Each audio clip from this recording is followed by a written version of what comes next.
Yeah.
How's everyone doing?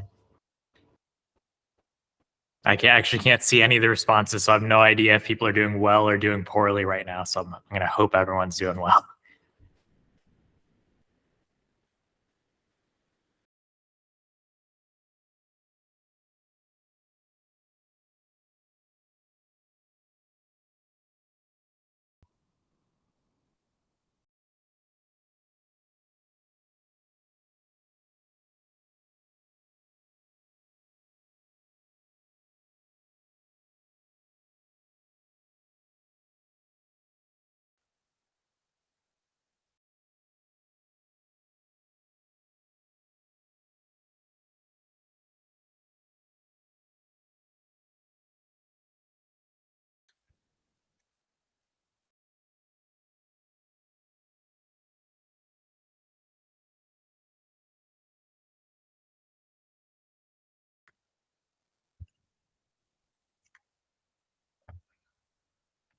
Okay, I'm figuring out how to use a computer, which you would think after having built many computers that this would be something that happens automatically, but computers are still complicated.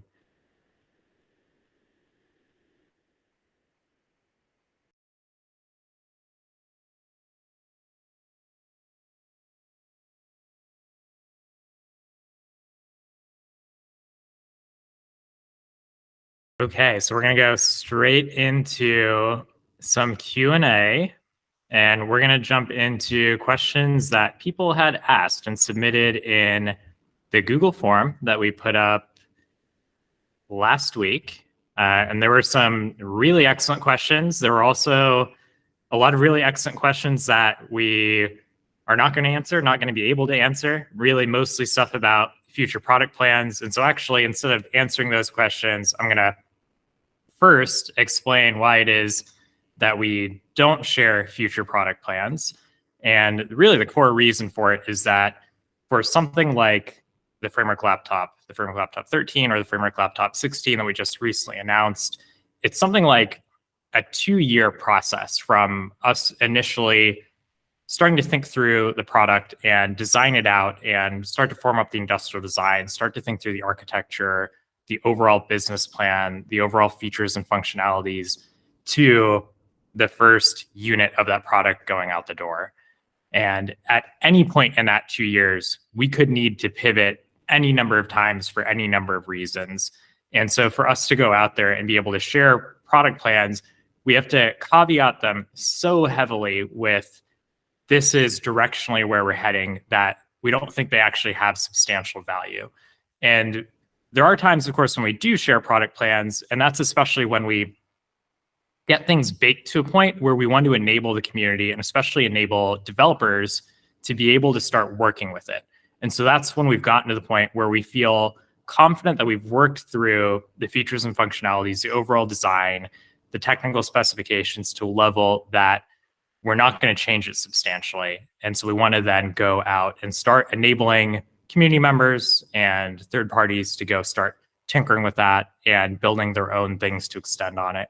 And so you can see, for example, the Framework Laptop 16 in March 23rd, I guess, when we announced the product, we also opened up a bunch of the modules, the design files on GitHub, and let people start playing with them. And that's because we, a year into development of the Framework Laptop 16, basically had locked those specific items to a point that we felt confident releasing it, knowing that any changes beyond that release were going to be minor enough that it's not going to totally throw off the things that people were developing. So that's that context. So out of the, let's say, several hundred questions that we received, actually more than that, now I'm scrolling down the list. Yeah, a few hundred questions that we received over the last week, that answers about 200 of them. So that's great. Hopefully that answer was as satisfying as it reasonably could be. So I'm going to go start picking questions that we can actually answer and then go into those. Okay, so we had a question from, actually, we didn't capture people's names. So I'm going to say this is a question from Bob in New Jersey, maybe. So Bob's question was, what has been your most difficult choice, biggest regret as Framework CEO? What's been your greatest achievement as Framework CEO? So the greatest achievement really in any startup, and I believe especially so in Framework, is the team that we've built. Ultimately, it's the team that creates these amazing products.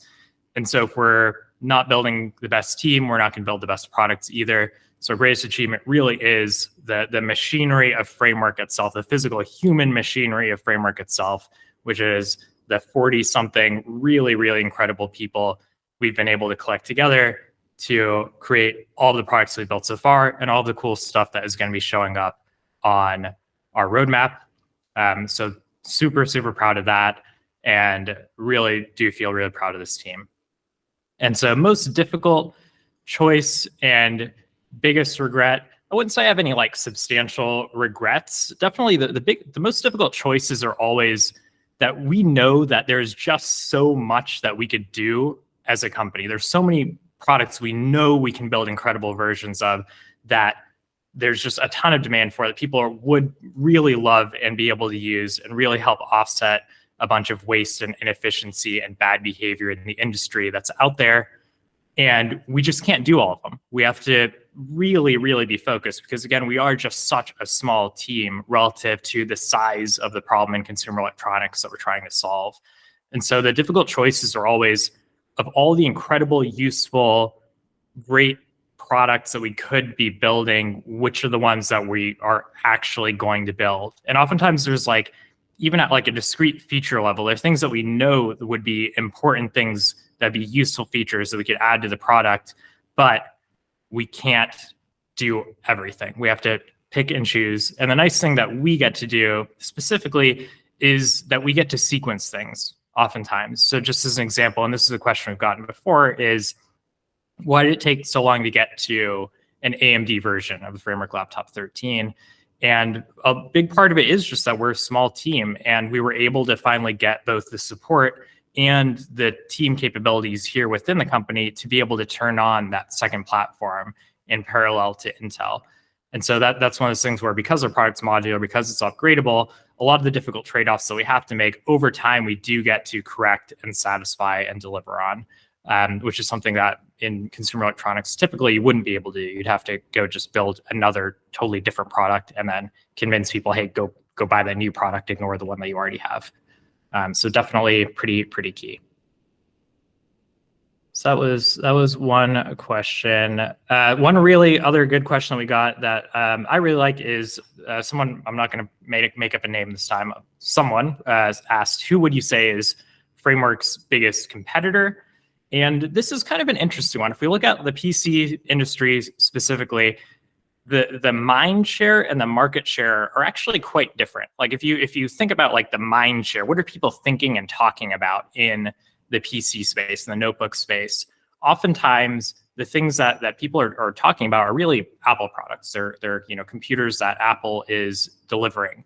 But at the same time, Apple has never, I think ever in their history, exceeded 15% market share in the total notebook market. And so we're thinking about the size of the notebook industry, like 200 million notebooks a year being manufactured and sold and used out there in the world. And, again, approximately 200 million laptops a year getting end of life and put out into landfills or maybe hopefully recycled. That scope of problem is the thing that we're trying to solve. Like the thing we're competing with is that default bad behavior in the computing industry where we treat these expensive advanced objects as disposable. So our competition is that broadly that problem within notebooks that we're trying to solve. And so we have to attack it two ways. One is let's build better products. Let's capture that market share and, across that entire 100% of that pie, take little slices of it and convince people that, hey, the Framework laptop model that we've adopted, the model of longevity and upgradability and repairability and consumer empowerment is the right model.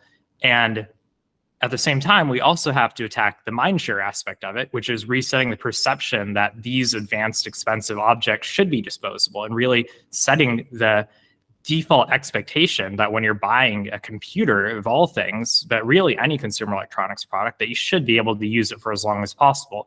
And when we're thinking about that mindshare competition, to a large extent, it is Apple we're competing with. Apple's vision and Framework's vision are very different in a lot of ways. And so when we put our product philosophy out there, that's really what we're competing with. So I would say in many ways, Apple is our biggest competitor, even if they don't have the biggest slice of the pie. So I really do like that question. Let's see. Let's dig through the list of questions that we can answer.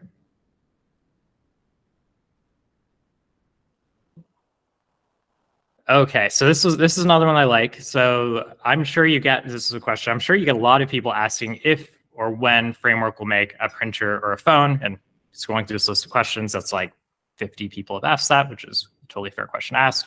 So this person's asked instead of that, let's have a little fun. What are some tech products that you're 90% certain Framework will never make?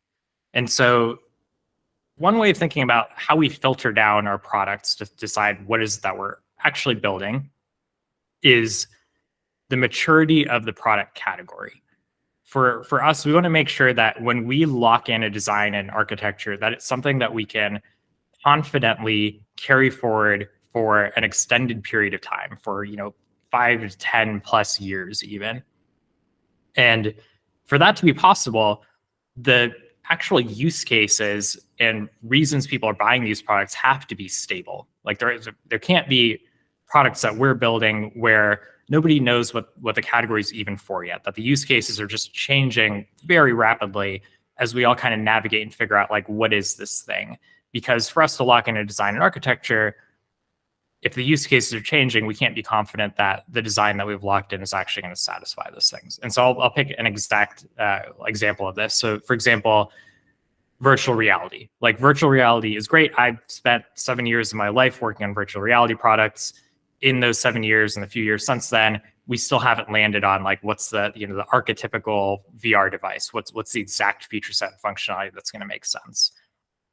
And so we are not going to make a VR headset until we are confident that that category and the uses behind it have stabilized to the point that we can build a long-lived product. And so maybe that doesn't actually quite answer the question. So it's not that we're never going to make a VR headset. It's that we're not going to make one until you can take several years of VR headsets, lay them out on a table, and not be able to tell which ones are the newest ones and which ones were last year's and which ones were the years before that, which is the place that we're in with notebooks today. When we reach that point for VR headsets, we'll see a framework VR headset, maybe, depending on what our priorities are at that point. So that is a partial, hopefully useful answer to that question.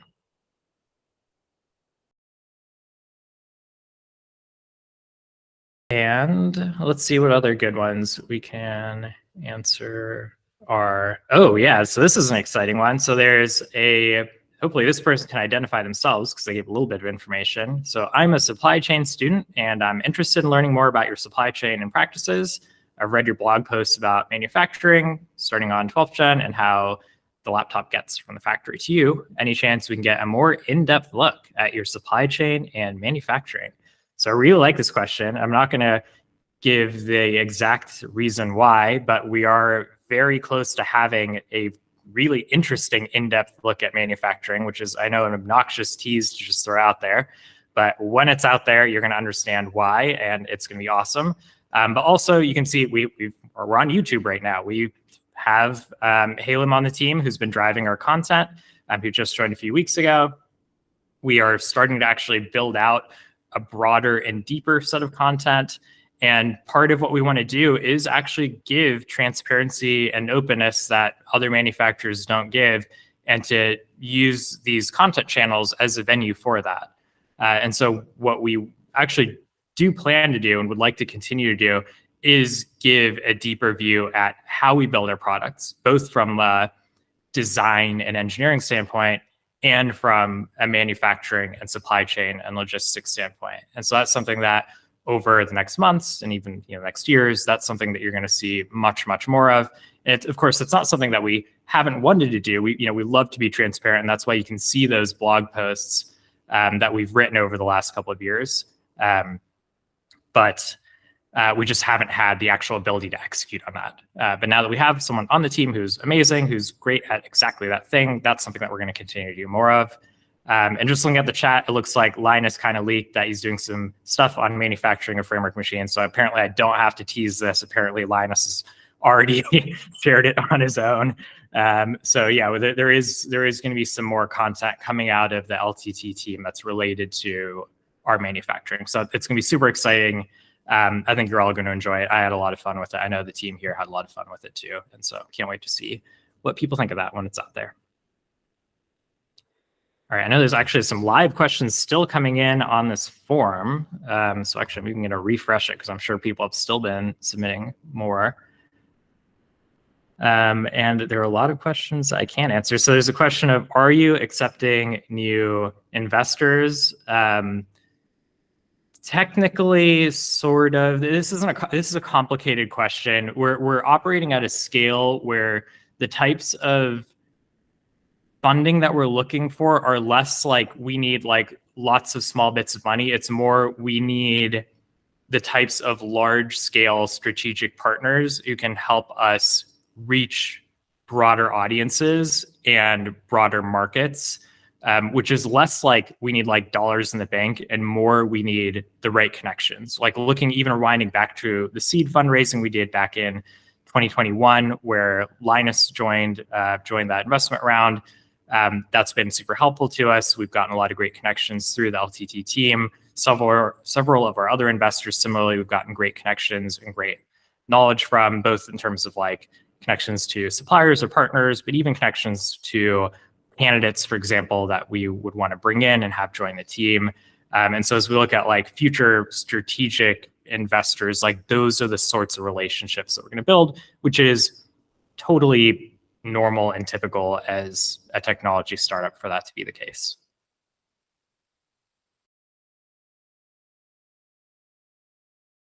All right. So we've got a question, which is a pretty easy question. So I'm just going to grab this one since it's a quick one. So how many countries does Framework have workers in? So team member wise, currently we are just in 2 countries. We're in the US, where we have about 2/3 of our team, and we're in Taiwan, where we've got about 1/3 of the team. And maybe somewhat uniquely, a lot of hardware companies, when they build teams in Taiwan or even elsewhere in Asia, it often becomes this kind of like unfortunate, almost like support team mentality, where like the core engineering work happens in the US or somewhere, and then you build a small support team in Taiwan. That's not the way we operate. We operate with like one team globally across Framework. We're all working on the same products together. And when we hire people, we hire the best person we can find, whichever location they're in, out of the countries that we operate in. And that's worked really well for us. We have a really killer team across both the US and Taiwan. And again, super proud of the team we've been able to build. And we are hiring. So if you are interested in working on stuff like this, awesome products like this, we have a few roles currently open at jobs.frame.work. And we continue to open up additional roles over time. So definitely, if you're a designer or an engineer or programmer, definitely feel free to go to that, check out what's there. If you know folks who you think would be awesome who could work here, let us know. Super, super important to continue to build an amazing team. So there's a few questions, actually there's a few questions in the chat about what's happening on screen, and specifically what that awesome bezel is on the 13th gen Intel Core Framework laptop. That bezel is our upcoming lavender bezel, which really looks super cool. It looks cool on stream, but actually it looks really, really cool in person. We have a very small number of them internally. Actually, I think we have 2 or 3 pieces. One is on stream right now. Another one is Jessica on our team here in San Francisco has one on her laptop, and everyone's super jealous. I think there's one in Taiwan. So we're gonna keep building more of those. Actually, that is a product that we're gonna be selling, that lavender bezel. Pretty soon, we'll definitely be sharing in our newsletter and on our social channels as soon as we actually turn on sales of that. But I actually think that is probably the coolest color out of the several colors that we've done so far and the ones that we're going to release in the future. It just looks super unique. I think people are really going to enjoy it. And on DIY edition, of course, that's going to be a configuration option as well in the future, in addition to being something you can pick up in the marketplace. And the intent of this stream is not for this to be a salesy stream where we're trying to convince you to buy things. That's not what we're doing here. But the question came up a bunch of times, and I just think it's a super cool product, the lavender bezel.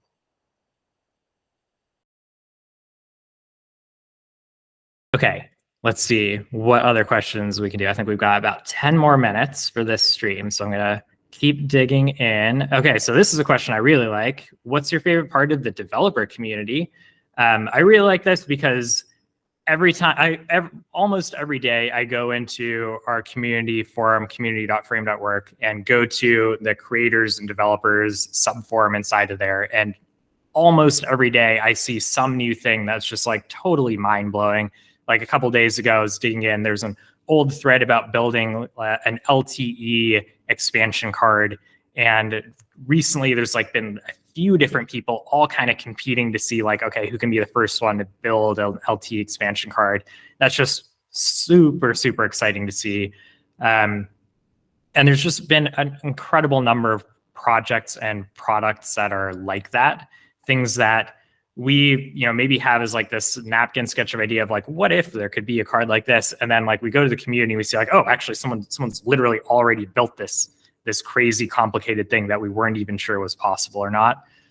So that's always exciting to see. So definitely a lot of those cool expansion cards, a lot of the cool mainboard reuse things, like someone's retrofitting a mainboard into an old school butterfly keyboard ThinkPad, which is just one of the coolest projects out there. There's also just amazing stuff, like people are building USB adapters for the input cover to be able to use it as like a standalone keyboard touchpad device. I think there's someone currently building a display adapter to be able to reuse the display, which is also pretty amazing. So all that stuff to really extend on the ecosystem, that's exactly what we wanted to see when we released all that design documentation, and the things that the community's done so far have just gone way beyond anything we even expected. So really, really incredible stuff in the community. All right, so let's see, what else can we answer here? What else are people talking about in the chat, in the live chat? So there's transparent bezel. So this is an interesting one. We did open up orders of transparent bezel. So we did actually announce the transparent bezel during the Framework Next Level event in March. We opened up pre-orders. We took a bunch of orders. Actually, was the most popular option of the 4 color options we had available when we launched the 13th gen Intel Core pre-orders, and also the AMD Ryzen 7040 series pre-orders. And if you're looking carefully, or if you're browsing our website right now trying to order a laptop, you might have noticed that the transparent bezel option is not there anymore. And the reason for that actually is that we were having trouble with manufacturing yield. So we tried to use a common tool between multiple colors. So just rewinding a bit, zooming out a bit, the way that these plastic parts are manufactured is that you've got this very complex, very expensive injection molding plastic tool where it takes polycarbonate, in this case specifically for a translucent bezel like that, polycarbonate pellets, and under high pressure injects it, high heat, high pressure injects it into this injection mold part. It's this incredibly carefully fine-tuned process to get this very specifically sized and dimensioned part to come out at high quality with the correct dimensions in a way that it'll actually fit in without major cosmetic issues. And what we're finding is that for the translucent version specifically, the dimensional tolerances were very, very difficult to achieve. And so we're trying to reuse this tool we're using for other colors and finding that the yield, so the actual number of good bezels out of the number of bezels being shot out of this injection molding tool, was quite low, and basically too low for us to feel comfortable actually continuing to produce those things. Obviously we don't want to be generating a bunch of plastic waste with low yielding products. And so what we've done is, for the people who already ordered the translucent bezel with their 13th gen or their Ryzen 7040 series from our laptop, we are going to make sure those people do get their translucent bezel, even though the yield's pretty low. So people who in batch 1 who had that in their configuration have already gotten them. The people in batch 2 are going to be getting them if they haven't already. For the future, we may or may not be able to bring back that option. We might have to create a dedicated tool, but that's a pretty expensive thing to do for a single color. So that's not something we plan to do in the near term. So it's basically for the people who kind of lucked out and got that translucent bezel into their order. They have this kind of special limited edition bezel accidentally. So congratulations to the few of you out there who do have the limited, now what is apparently a limited edition translucent bezel. That's yours to keep, of course, as a limited edition item. Resell it on eBay for $1,000 something. I don't know, maybe not. We'll see what happens. But in the future, at some point, that's something we'd love to be able to bring back, but we have to basically be able to justify doing a dedicated tool just for that part. We'll see. Okay, so that was, I think that was probably the most popular question that was coming up in the chat. So I'll go back to the submitted questions and let's see if any new ones came in that are answerable. Actually, this one got asked a few times by a few different people, so I will answer it, which is just a question of what it's like to work with Linus, what it's like to work with the LTT team. There's actually about 4 or 5 questions that came in that were like that, and actually it's pretty excellent. And what we've seen now, having done a few videos together with the team there, is that what you see on those videos really is basically a distilled version of what happens in reality, which is it's a team that's super knowledgeable. They care a ton about the work that they're doing and the creative output that they're putting out there. They care a lot, of course, about the people who are watching the videos and making sure that the information that they're presenting is valid and accurate and useful. And it's just a super passionate group of people, like super passionate, like high energy group of people. So they're just a lot of fun to work with, and they're really good to work with because they really actually do care a lot. So basically that relationship's been positive. Doing the few videos that we've done has been really great, and we're really glad to have been working with them.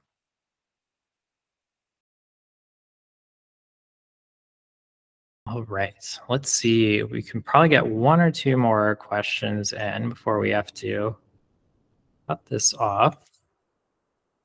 What are some good ones? Let's see. A lot of these are actually, a lot of the questions submitted are ones that like we've kind of like answered in a bunch of different places. So I think like maybe for everyone, like take a look at the website, maybe look at some of the blog posts, see if we've answered your question already. Like there's a question around when will it be available in the Asian market. Of course, Asia is a huge continent. There's a ton of countries in there, but we did already announce that we are opening up orders in Taiwan soon, which is something we're excited about because, of course, we've got a lot of the team there. We actually do manufacturing there, which is really unusual. Laptops are actually manufactured in Taiwan. So it is, kind of odd that we don't also sell there. Of course, that's something that we've been working on for a while, getting the necessary legal infrastructure, especially to be able to sell in Taiwan, and the logistical infrastructure. That's something that now we are pretty deep in the process of, so we'll be ordering there soon, along with Spain, Italy, and Belgium, which were the other countries that we announced at our event in March. All right, let's see if there's one last question in here, I guess either in the live chat or in the submitted questions that is good to answer. Let's see.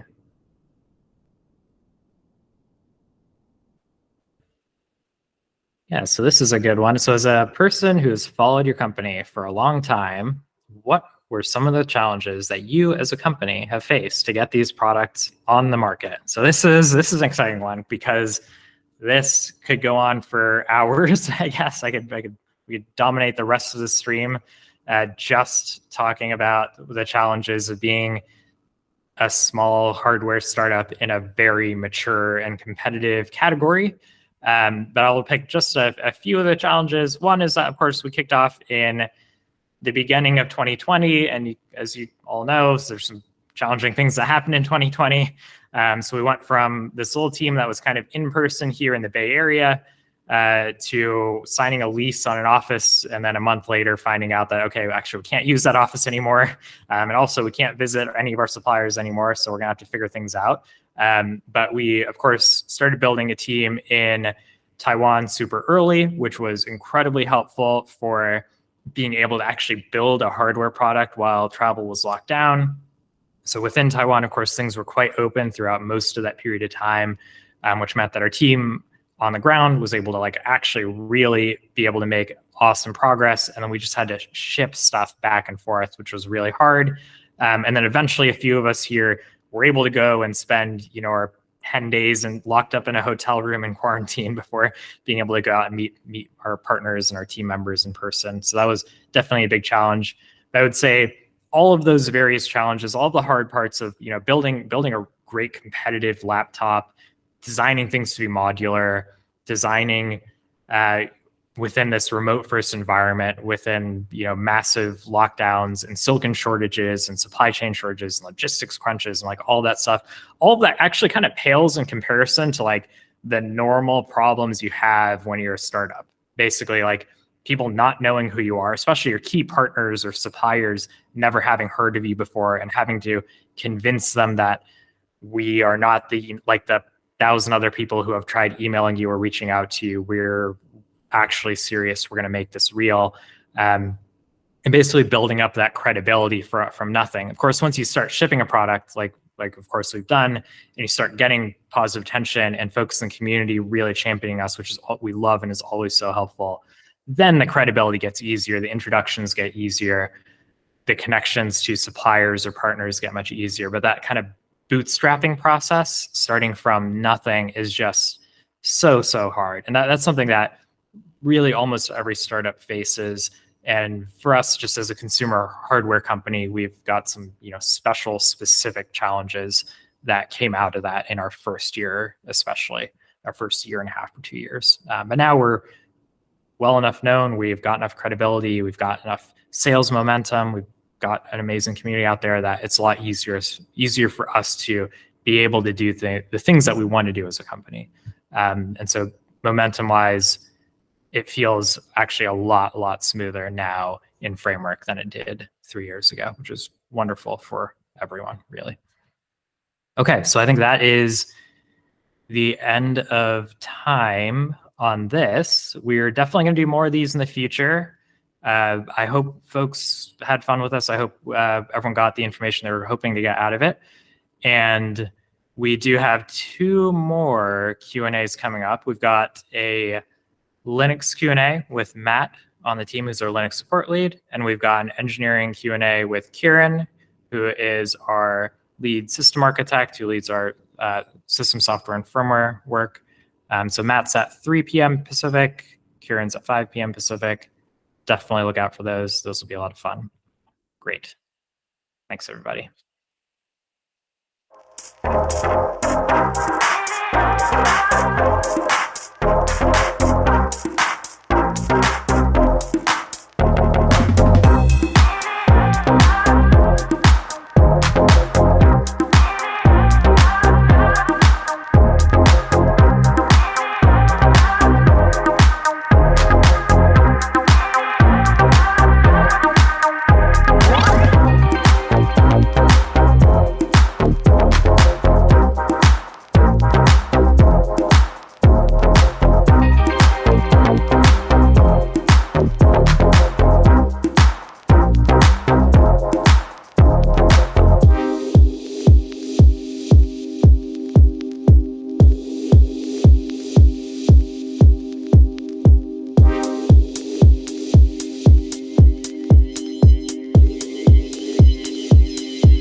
All right, we should be getting started here pretty quickly. Let me refresh the stream and make sure I have that appropriately loaded.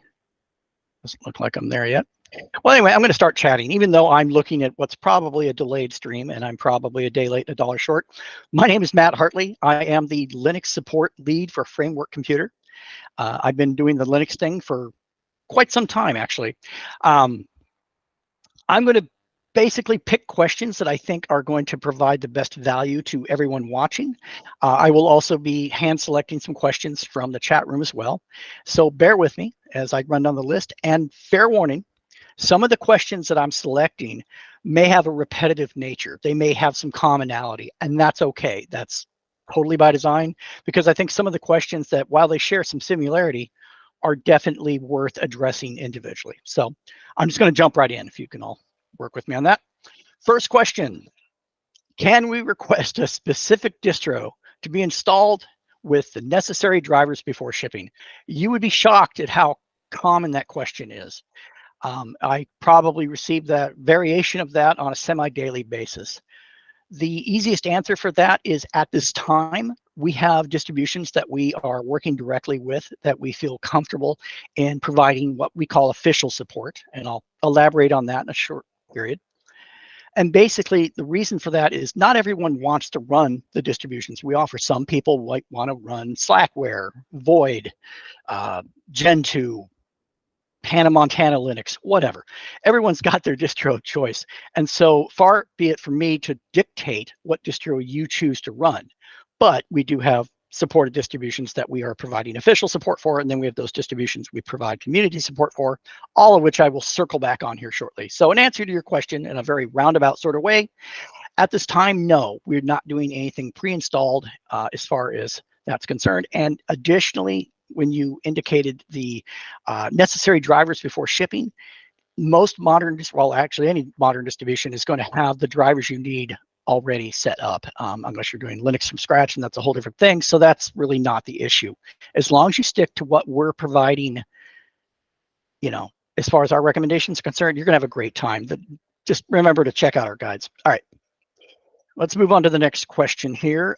This is a cool one. All right.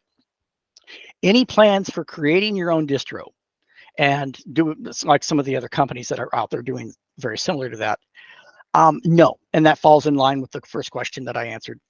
Again, we're not doing anything pre-installed at this time, and if we were, I don't see us taking on that kind of overhead and trying to provide not only support for said distribution, but development as well. That's a whole different set of cycles. That's a whole different set of people power to make sure that's something that's going to happen for you. So not something we're going to do. I can't say that anything's set in stone forever, but from my perspective as the Linux support lead for Framework, I don't see that as being where we want to be. And so no, at this time, I don't see that happening. All right. I'm going to move on. And again, I'm grouping these together, so if they seem repetitive, bear with me here. Any hope for supporting Kubuntu? Good question. As you all are already supporting Ubuntu, it should be the easiest KDE distro to officially support. So, and they go on to point out that this is only supporting like 1/3 of the Linux community. And again, that's a fair point, but it's also important to remember that we have a finite amount of people that we're working with internally. So to give you a little bit of a ballpark here, when we look at distributions, we're looking at the level of support we can provide, making sure that we're able to dial in with what we're offering a really great tight experience. If there are workarounds that are needed, they're provided, you put them in, you get them set up, you're good to go, everything's hunky-dory. KDE, as any KDE user will tell you, is not known. It's not XFCE. It's a very different experience, and there are little intricacies that can differ. Now, that being said, we have a lot of community members that very happily run KDE and have absolutely no problem with it. But when you do run into a problem, I have to be able to look back at our own testing and our own vetting and making sure that's something that we've spent time deep diving into. So as far as any hope of supporting that in the future, right at the moment, no. However, as we grow the Linux support team, I do plan on growing our support list and making sure that other desktop environments and other distros will eventually be part of that. And my structure for doing so, and this is very loose, will probably be to ease them into a community support status to where they're listed on our Linux support page under community support. And then over time, if it's warranted, we may in fact eventually graduate those into a supported class. But at this time, no, I don't have the people hours and people power to dedicate a lot of KDE time. So we are focused very heavily on Ubuntu proper, LTS, and Fedora 38. So that's really where our primary focus is. So I know that's not what everybody wants to hear, and I completely get that, but I definitely appreciate that perspective. And I'm going to circle back on some of the stuff as we come, so bear with me here. All right, this one is actually really cool because it addresses something that I get as a question fairly often, and I'm going to deep dive on this one a little bit. So take a look at this one here. If the power adapter that comes with the laptop doesn't deliver enough power to support peak performance, will there be a notifier to say, hey, you're running a full screen game slowly, you're draining your battery, not able to see the battery indicator? How can we be notified for that issue, right? Like what types of tools are there? Notifications are great, whether it be GNOME, KDE, or whatever your desktop environment of choice happens to be. But the problem with notifications is, let's say you're running GNOME, let's say you're leveling up on your favorite game and you get a pop-up with some special application that was provided somewhere. This all seems great, but the problem is at no time are most users going to necessarily stop and think, ooh, I should really check the logs to see what's actually happening. A lot of folks coming from other operating systems might be inclined to say, oh, okay, and just do whatever the notification says. There could be other, issues at hand, or even could be a configuration issue, or it could be something very fixable, and that notification may not be giving the proper detail to make sure you're doing what's needed to be. So long story short, no, at this time, I don't see that as being something we would do. I will not say never, but I will definitely say that that's not something I have on my personal agenda at this point. I don't see any value in that. Not because it's not the spirit of the value is awesome, but I think the actual actionable course of it, providing a notification, sets a false precedent. I don't think that's a great idea. And chat room, I promise you, I will definitely be coming to you guys, but I want to get through this list first, and then I want to spend some time one-on-one with chat specifically. I don't necessarily do well with dividing my time, so let me get through my question list, and then I will be getting to you directly here shortly. All right, our next question, and this is an interesting question, and I will answer it within the best of my ability, within reason. So, will the Framework Laptop 16, or the Framework 16, be compatible with Pop! OS? Two things. One thing, I'm not going to get into the whole Pop! OS because, again, we have our officially supported distributions. We have people that run Pop! And are perfectly pleased with it, but again, support matters. We don't have our guide set up for the Framework 16 at this time. When they are, we will then have that listed in the Linux support pages as here's our recommendations for the distributions we would like you to use. Here's the versions we would like you to use. And then we will then have knowledge base articles and guides to make sure that we get you all squared away for any tweaks or configuration that we recommend for the best experience possible. So long story short, officially, no, that will not be happening. Pop! OS is not a focus for us at this time. But as far as Ubuntu, Fedora, yeah, that's going to be a very big focus for us. We're definitely going to be focused on our officially supported distributions, and we're very excited about that. I think it's going to be a great experience, and I think the 16 is going to be awesome.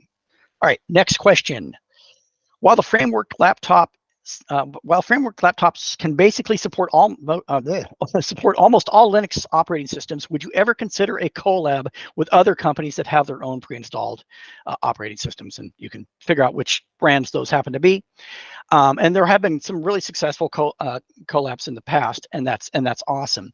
At this time, no, there's nothing that I have on my personal agenda for such a thing, and I don't know what the future holds. We don't know at this time, but I will say that we do have partnerships that we are definitely working through. And one of the best partnerships that I've had a really great experience with was with Fedora. They have been so awesome to work for and work with on these projects because they've been so receptive. Just today in Mastodon, Fedora, the official channel for Fedora, was excited about our Linux chat. I mean, that's awesome, right? So I'm excited about partnerships like that. As far as direct collaborations, I really can't speak to that, but I think that we are always open to growing our collabs as far as in terms of partnerships and looking to grow that as we grow the company and we grow the Linux support team. We're going to be growing those distributions and making sure that everyone feels included. So, all right, let's see here. And again, common theme, almost done. And then we're going to get to more varied questions, but I just grouped all these together to kind of get them out the door here. Linux is a wide ecosystem. That it is. Do you have any plans to support more distros? This is, I think, will be our final one. Yeah, this will be our final distro question on this. As basically everything I stated previously, yes, at some point we do plan on growing that out, and I've explained some of that, what that structure will look like as far as perhaps looking at distributions that we might include into community support and then growing from there. But that's going to be a down the road thing. And I have no ETA or timeline on that. I'm very pleased with our current layout and our current projection of where we want to take Fedora and Ubuntu and our currently community supported distros. I'm also very happy with the way we have that laid out. We have some good stuff in place there. So no plans on changes there. So let's see. All right. Now we're getting into more varied questions. Will there be an option to have, and this is gonna be a long one. Will there be an option to have deblobbed kernels and boot firmware in the future? Won't speak to firmware, not my department, but I will speak to deblobbed kernels. So there, it's a tough one. So I want to first and foremost say that to anyone out there that enjoys free software and that is concerned about respecting their software freedom and that sort of thing, I totally get this. I get the value of doing everything we can to make sure that you are in full control of your computer end to end, including your operating system and your distribution of choice. That being said, we live very heavily in a ecosystem that for full functionality is going to require blobbed, as they call it, kernels. That is definitely a thing. That being said, I don't know what the future is going to hold. Who knows where Linux will be in 10 years? Maybe things will evolve out and iron out in such a way to where it's less of an issue.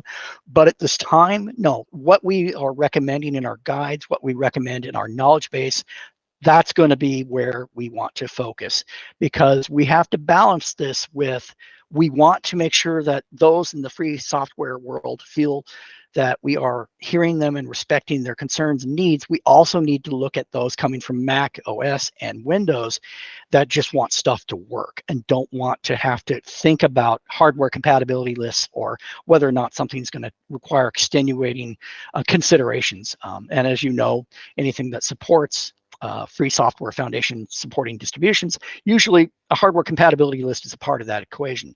So don't know what the future is going to hold there, but at this time, we're focused on getting everyone, collectively everyone, in a good place and happy with everything as is with maximum compatibility. That's at least my focus anyway. And I think the company would definitely share in that, and that we want to make sure that everyone has an outstanding time, and we have to then, make sure we're grabbing as much of the user base as possible, making sure everyone's happy.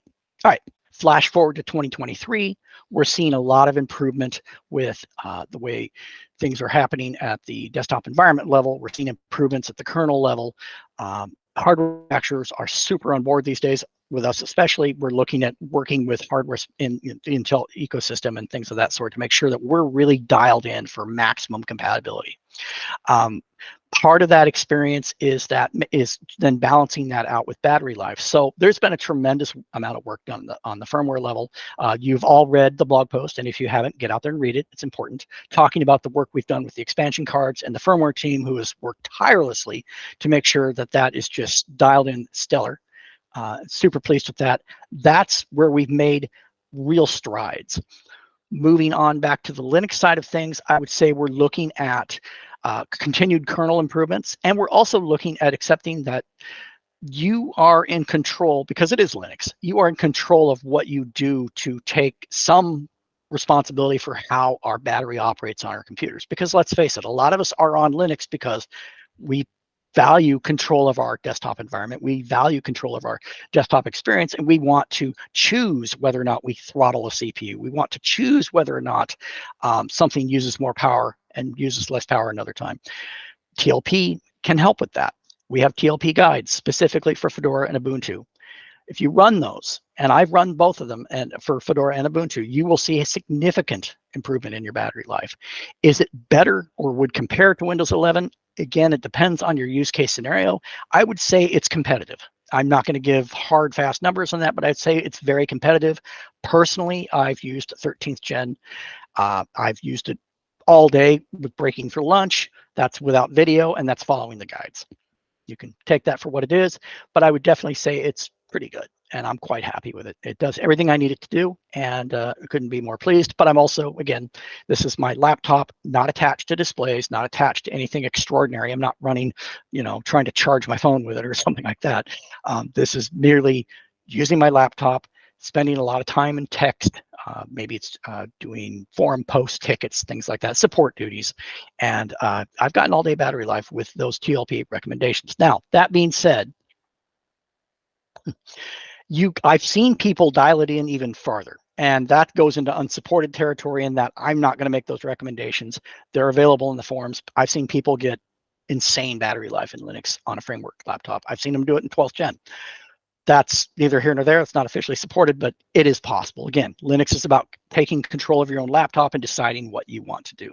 So, all right, moving on. Let's see. Hey, Matt. I think I know who this is from.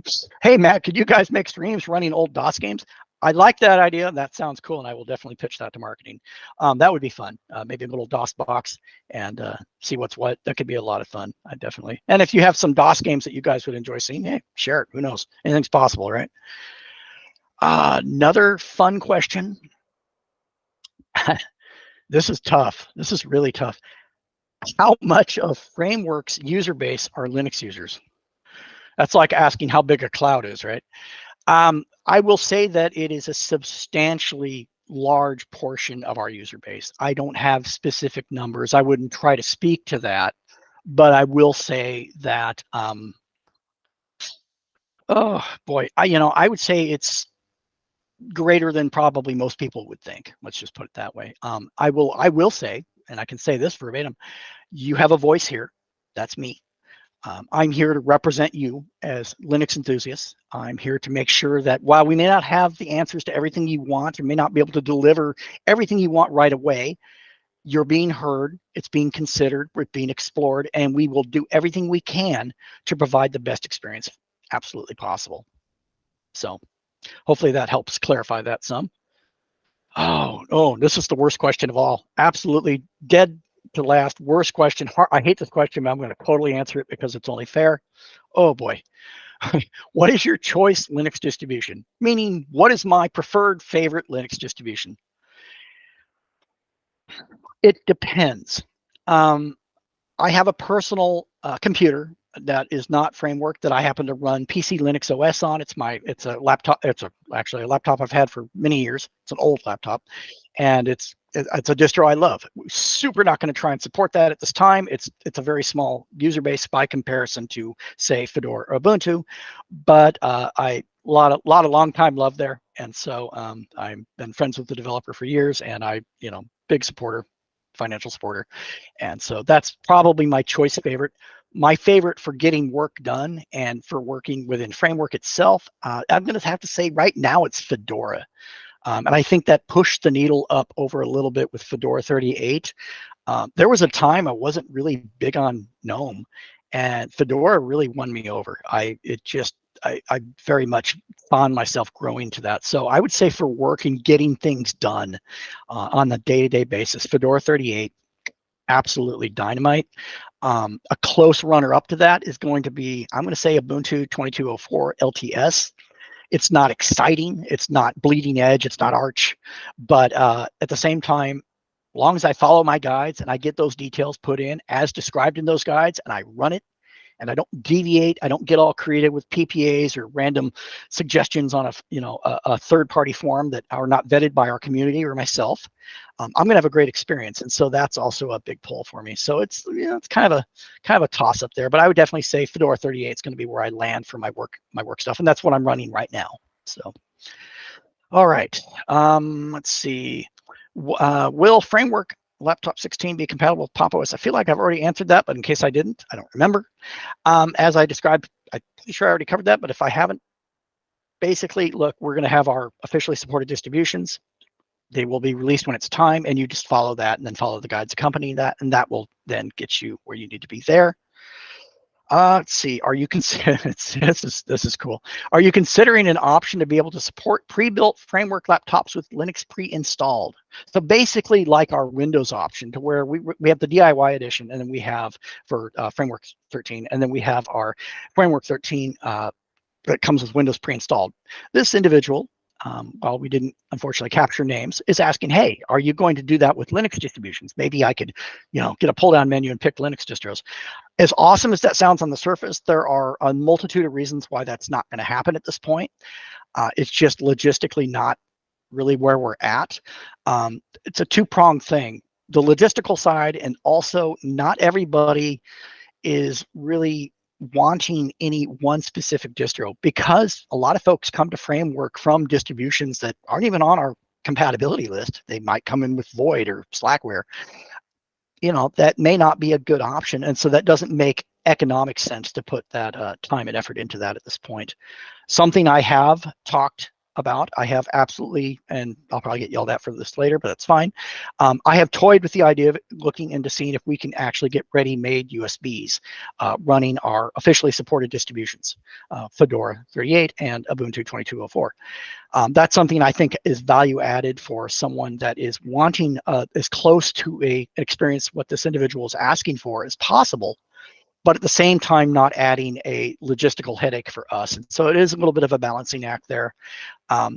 Absolutely no promises being made there. That's just something that I'm personally exploring on behalf of Framework to see if that's something we can do.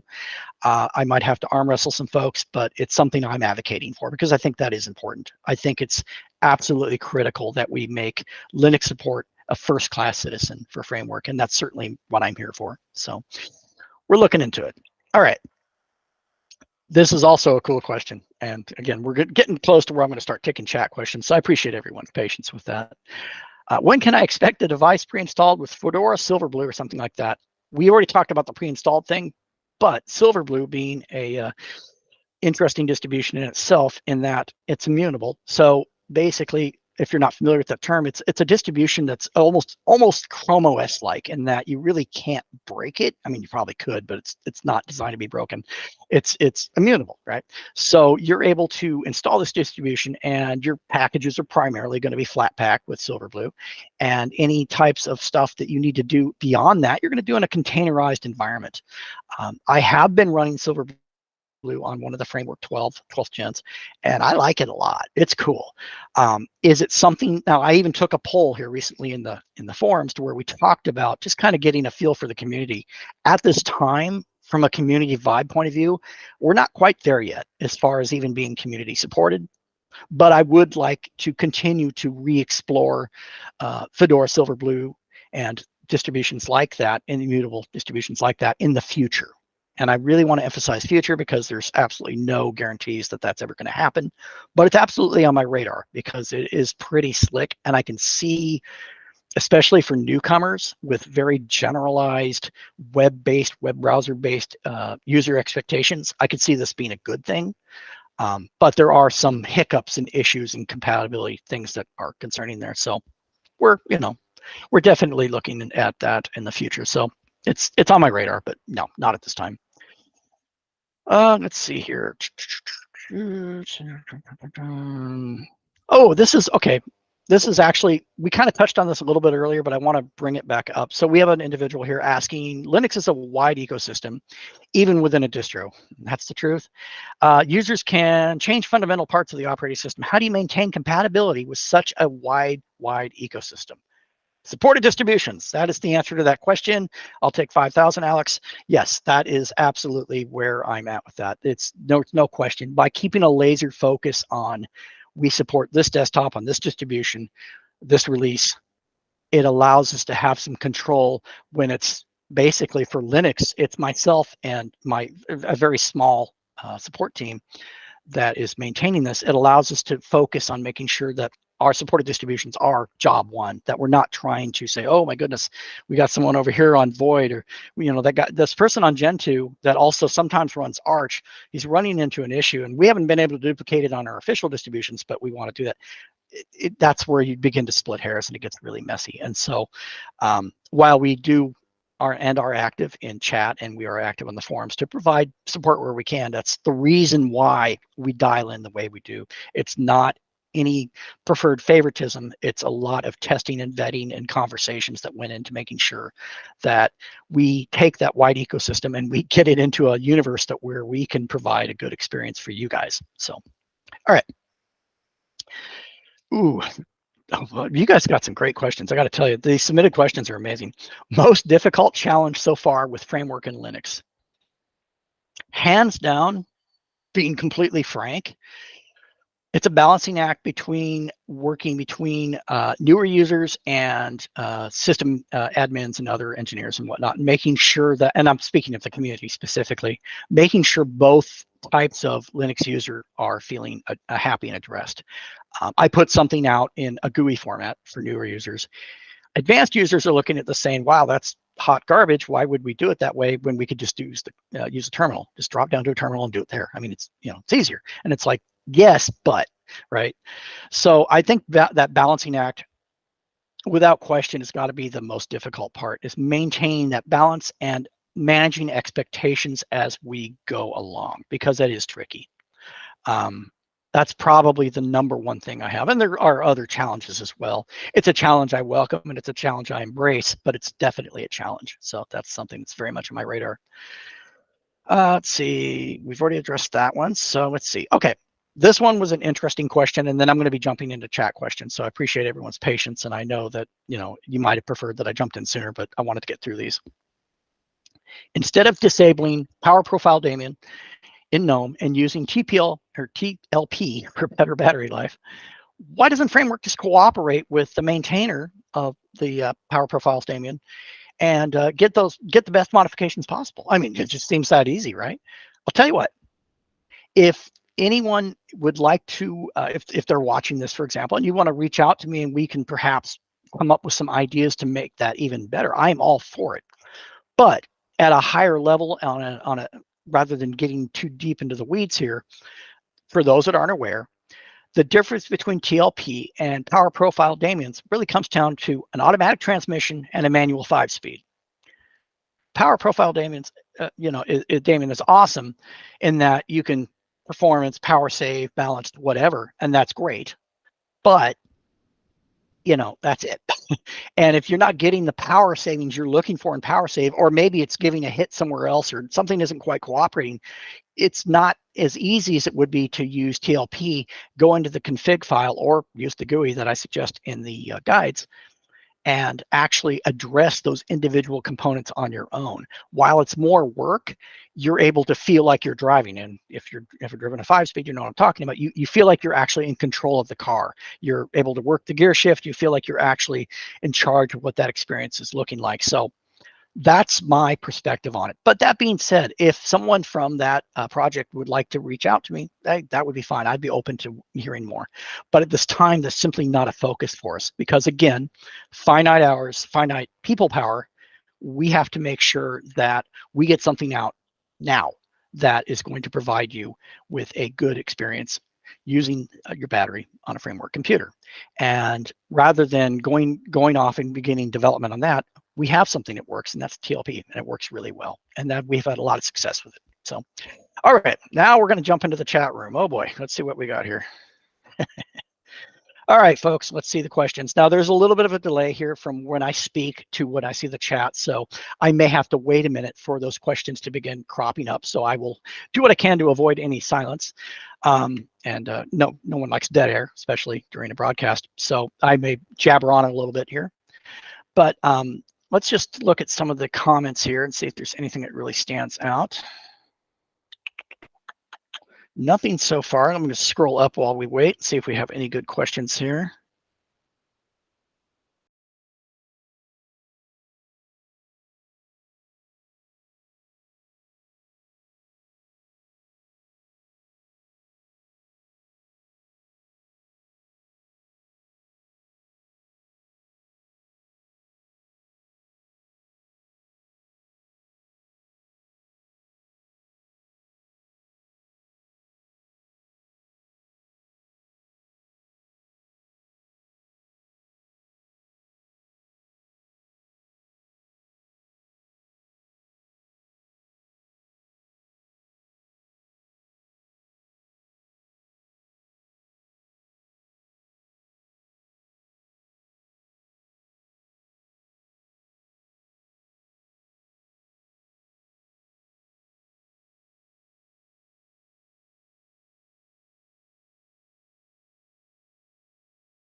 Just when you thought it was safe, I'm back. They tried to take away my internet. The man, known as my ISP, apparently tried to silence me, but no, I'm still here, and I'm still here to finish my presentation. I'm doing it from my phone, so I appreciate everyone's patience. So, pardon the shaky cam here. Now, we were talking a little bit about power profile daemons and GNOME and what my expectations would be to make that possible. And my philosophy on that does stand, that would be the way to go. So now moving into chat, we should have had a chance after my little shenanigan to get some questions in there. There we go. Let's see what we got for questions. Technical difficulties, yeah. Okay. A little bit more about the OEM kernel. That's actually a great question. So this was for Ubuntu 2204. This was per conversations that I've had with the needed individuals and looking at all the angles of it. We use an OEM kernel for a couple of reasons. One of the big reasons right now is I'm looking for maximum compatibility on an older distribution. Ubuntu, while not as I'll use the word safe because calling Debian old is mean. Using kind of a safer approach and not being as bleeding edge as, say, Fedora, you generally have older kernels, and that's fine. But when you start easing into newer hardware and things of that sort, it does present an interesting challenge. So I prefer to use the OEM kernels in that I know that these are dialed in for what we need to do. So. And as Nathaniel points out, someone did charge their headset. I did charge my headset, and it still died on me because apparently I talk that much. So answer to the OEM kernel, it's tested. We love it. We vet it. It's a newer kernel. It gives us a 6.1 experience, and I'm really happy with that. So I don't see any real reason to change that anytime soon. Plans on core boot. That is going to be a Kieran question. He's going to be coming up after me, and I'll bet you money that he doesn't have a headset die on him, so he's going to have that going for him. Additionally, that would definitely be something to ask Kieran. I don't have any real insightful commentary on that other than, firmware is hard, and it's not something I'm able to really answer. So let's see what else we got for questions here. All right. What else does your day job look like when it comes to providing support? Oh, that's a great question. So I am the support lead, and I have one person that works with me on that. And they are primarily tasked with tickets and forms and whatnot.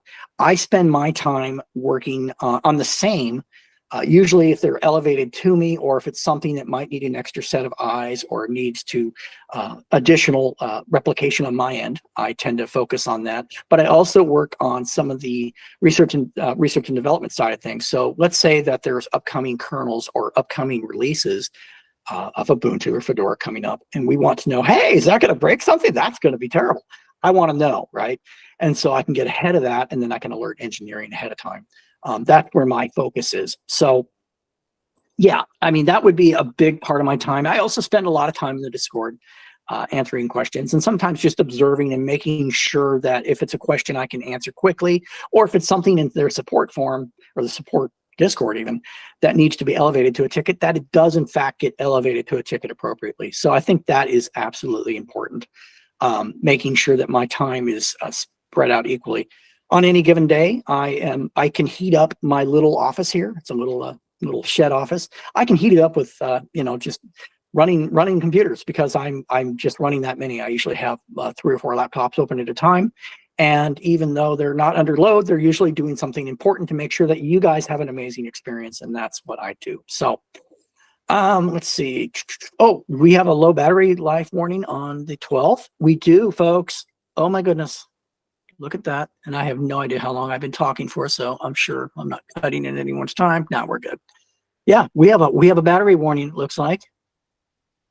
That's cool. I wonder, does it if we can have someone check the stream and actually that's there locally and actually look and see what that actually is saying, that would be amazing, because I'm curious. So it looks like the 12th gen is saying, hey, I'm low. All right, any other questions? Idea for TLP. There are already standard recommendations for our framework. Maybe the team can create a script to automate that. Yes. Additionally, our configuration, and this, if I can ever get this dialed into where I want it to be, because I'm kind of going back and forth on how I want to do this. Our configurations, not only for TLP, but also for Ubuntu 2204 and the stuff that we're asking you to drop into a terminal and paste and run. I'm looking to actually get that set up as a deb package not definitely deb package. I'm not going to do that as a snap. Do it as a deb package and make sure that is something you guys can just click, run, boom, be done with it. But I want to make sure that everything's dialed out. I have an early iteration of it that's coming. Getting the TLP profile to framework, taking the fear out of it is, definitely want to make sure we do that. But I hesitate with automated things for everybody. Some stuff I do like having folks actually take the step to, even if it is copying and pasting a block of code, I want to make sure that those individuals, as they paste that in, are cognizant of what they're putting in. And so everything, while it's a block of code, if you scroll down that page, you will actually see this is what it does, this is what it's for, this is what you're doing, because you may determine that, I don't want to do that, and that's okay. Same thing applies to TLP. I don't necessarily want people just running something without fully understanding it. So I need to work out the kinks on how that is best played, making sure that's a good experience, that it is also educating as well as making things easier, because I think that's also important. So, all right, what other questions you got for me? Let's see. Everyone's focused on that battery. Yeah, that's understandable. Let's see. Oh, favorite part of Linux. Oh, that's a good one, Josh. Goodness. Honestly, if I was to be completely truthful, I'd say it's the community, and anyone that is Windows user or Mac user is probably cringing right now thinking, are you serious? But it's true. While we can be prickly and sometimes a little abrupt, once you've endeared yourself to the Linux community, we're a great bunch of folks. We really are. We're amazing people. And I don't mean myself personally. I just mean the community as a whole. I think we're very, very passionate, loud, oftentimes running around the room, screaming with a pot on her head, banging it with a wooden spoon, fun-loving crowd. So yeah, I'd say that's probably going to be my favorite part. My second favorite part is the freedom to tweak something that breaks. So if I have a bad experience with something, I have the power of saying, that didn't work. I can add this kernel parameter, or I can change this. I make an edit to a conf file. I think back to some work I did with Elementary OS. I passed it on to some of the folks there. There was a Bluetooth issue that I actually was able to come up with a workaround for, and I did pass that on. I have no idea if it was ever used or not, but it's cool to be able to contribute to different operating systems and different distributions and have that back and forth. So that's pretty neat. All right, let's see. Is it hard to work with Linux as a company, or would you rather be? So this is an interesting question, because it's an important distinction, in that Linux is a little bit like saying is not necessarily, it's not a company. I mean, there's a Linux Foundation, and that's its own thing, dealing with the the kernel specifically. But generally speaking, you have Linux distributions. You have distributions of Linux. So if I say Ubuntu or Fedora, that's someone that said, okay, I'm going to take the Linux kernel, and you can't see my hand as I do the grabbing motion there because it's a phone. I'm going to take the Linux kernel. I'm going to then add in this desktop environment. I'm going to add in these other components. I'm going to pick packaging scheme. I'm going to pick all the things that I want for this distribution, and then I'm going to put that out there. And it becomes a distribution of all those things. Is it hard? Yeah, I think that, well, let me give you a little perspective. I had my mom on Ubuntu Mate for a long time, and she didn't even know she was off Windows. So she honestly thought that Windows just looked new, and that was awesome. So hard is, depends on who you ask. I think if it's maintained well and you have it set up for you, I think it's quite easy. If you're willing to unlearn everything you know about other operating systems and just come in with fresh eyes and fresh expectations, I think Linux can be very easy. So let's see here. Yeah. Okay. When a nobody early 20-something guy, 20 years ago, hit by a bug. Yeah. So I think that brings up another interesting point. I also think that a lot of the information, especially derogatory, that involves Linux specifically, you can run into situations to where you had a bad experience. And early on, back when Linux came in a box and you got it from a computer store, it was not awesome. It's definitely not awesome, but it was still interesting and cool. For me, I think the pivotal moment where I really became a Linux person, where it just clicked and I was like, I'm going to live here forever, Boxed Mandrake at the time would probably be where it really hit, and then it just blew my mind the first time I ever used a live CD, Canopix.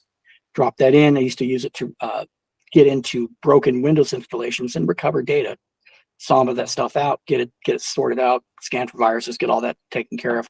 That was a mind-blowing moment for me. So I definitely think that it is something that is, I wish more people would give an opportunity to try. It's not for everybody. I'm very comfortable and happy if someone wants to use Windows on a framework. I think that's amazing, because as long as you're part of the core mission and you're part of our core mission and you're looking at making sure that this is an amazing, sustainable, repairable thing, you can choose what side you want your power jack on, folks. That alone is huge. You can choose how many audio jacks you want. That's awesome, right? So that's where my philosophy is on it. Okay, is it hard? Oh, I see what you're saying, Ultraviolet. No problem. Is it hard for framework to support Linux, or why do you think it's not more widely supported? Well, historically, it depends on what you mean by that. So back in the day, back when it was much less support available, that was very true. I would say that there was definitely a lack of support for folks out there. There's to kind of an aside, the story behind webcams on Linux, and if you Google this, it's actually quite interesting. Initially, with one guy that wrote drivers for a whole bunch of webcams because there was no support out there at that time. Flash forward to 2023, it's pretty well supported. We have major companies, big name companies that are contributing to Linux. We have Microsoft contributing big time to Linux. We have a lot of folks that like it or lump it or whatever, they are making contributions to the Linux ecosystem, and that is really cool. So is it hard for someone like Framework to do? Yes and no. I think it's more challenging in a different way. I think it means that we have to take, and we're, instead of it being a direct line of sight to Microsoft or a direct line of sight to something like that, and I don't know how, I know nothing of Windows. With Linux, it really comes down to partnering with distributions that you feel like, hey, this is a really great fit. So yeah, absolutely. So let's see here, a few months bucks. Yeah, and so we, in 2023, as far as choice, we have a lot of choices and distributions, and we have a lot of, we have quite a few companies out there that are offering Linux on the laptop. But I think what makes us unique is that we're not simply taking Linux and putting it on a laptop directly and saying, okay, here's your Linux laptop. We're saying, here's a laptop that you can live with forever. You can take your 11th gen board and put it into a Cooler Master case and run with that. And that board has a brand new life as a media center or a file server. And it runs whatever distribution you happen to choose to run on that. And that's incredible. The fact that you're no longer having to have this depreciated environment where these laptops are being put in a landfill. I think that's a value add for us, definitely.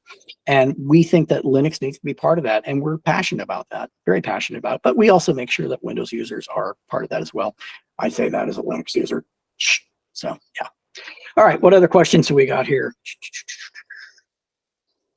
Let's see. Yes, that's a fair point. There are definitely other companies that are specializing in Linux to where we are focused on providing support for Linux and Windows, and that's a fair point. Some folks, but that's okay, right?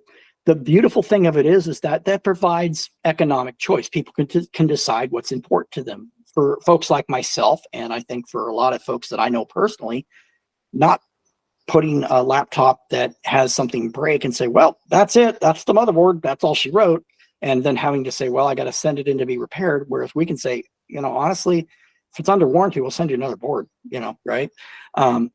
That's a pretty big game changer, making that more accessible. I don't know how many of you guys have actually taken your Framework laptop, opened it up, and really looked inside and said, whoa, that's quite easy to work on. And it is.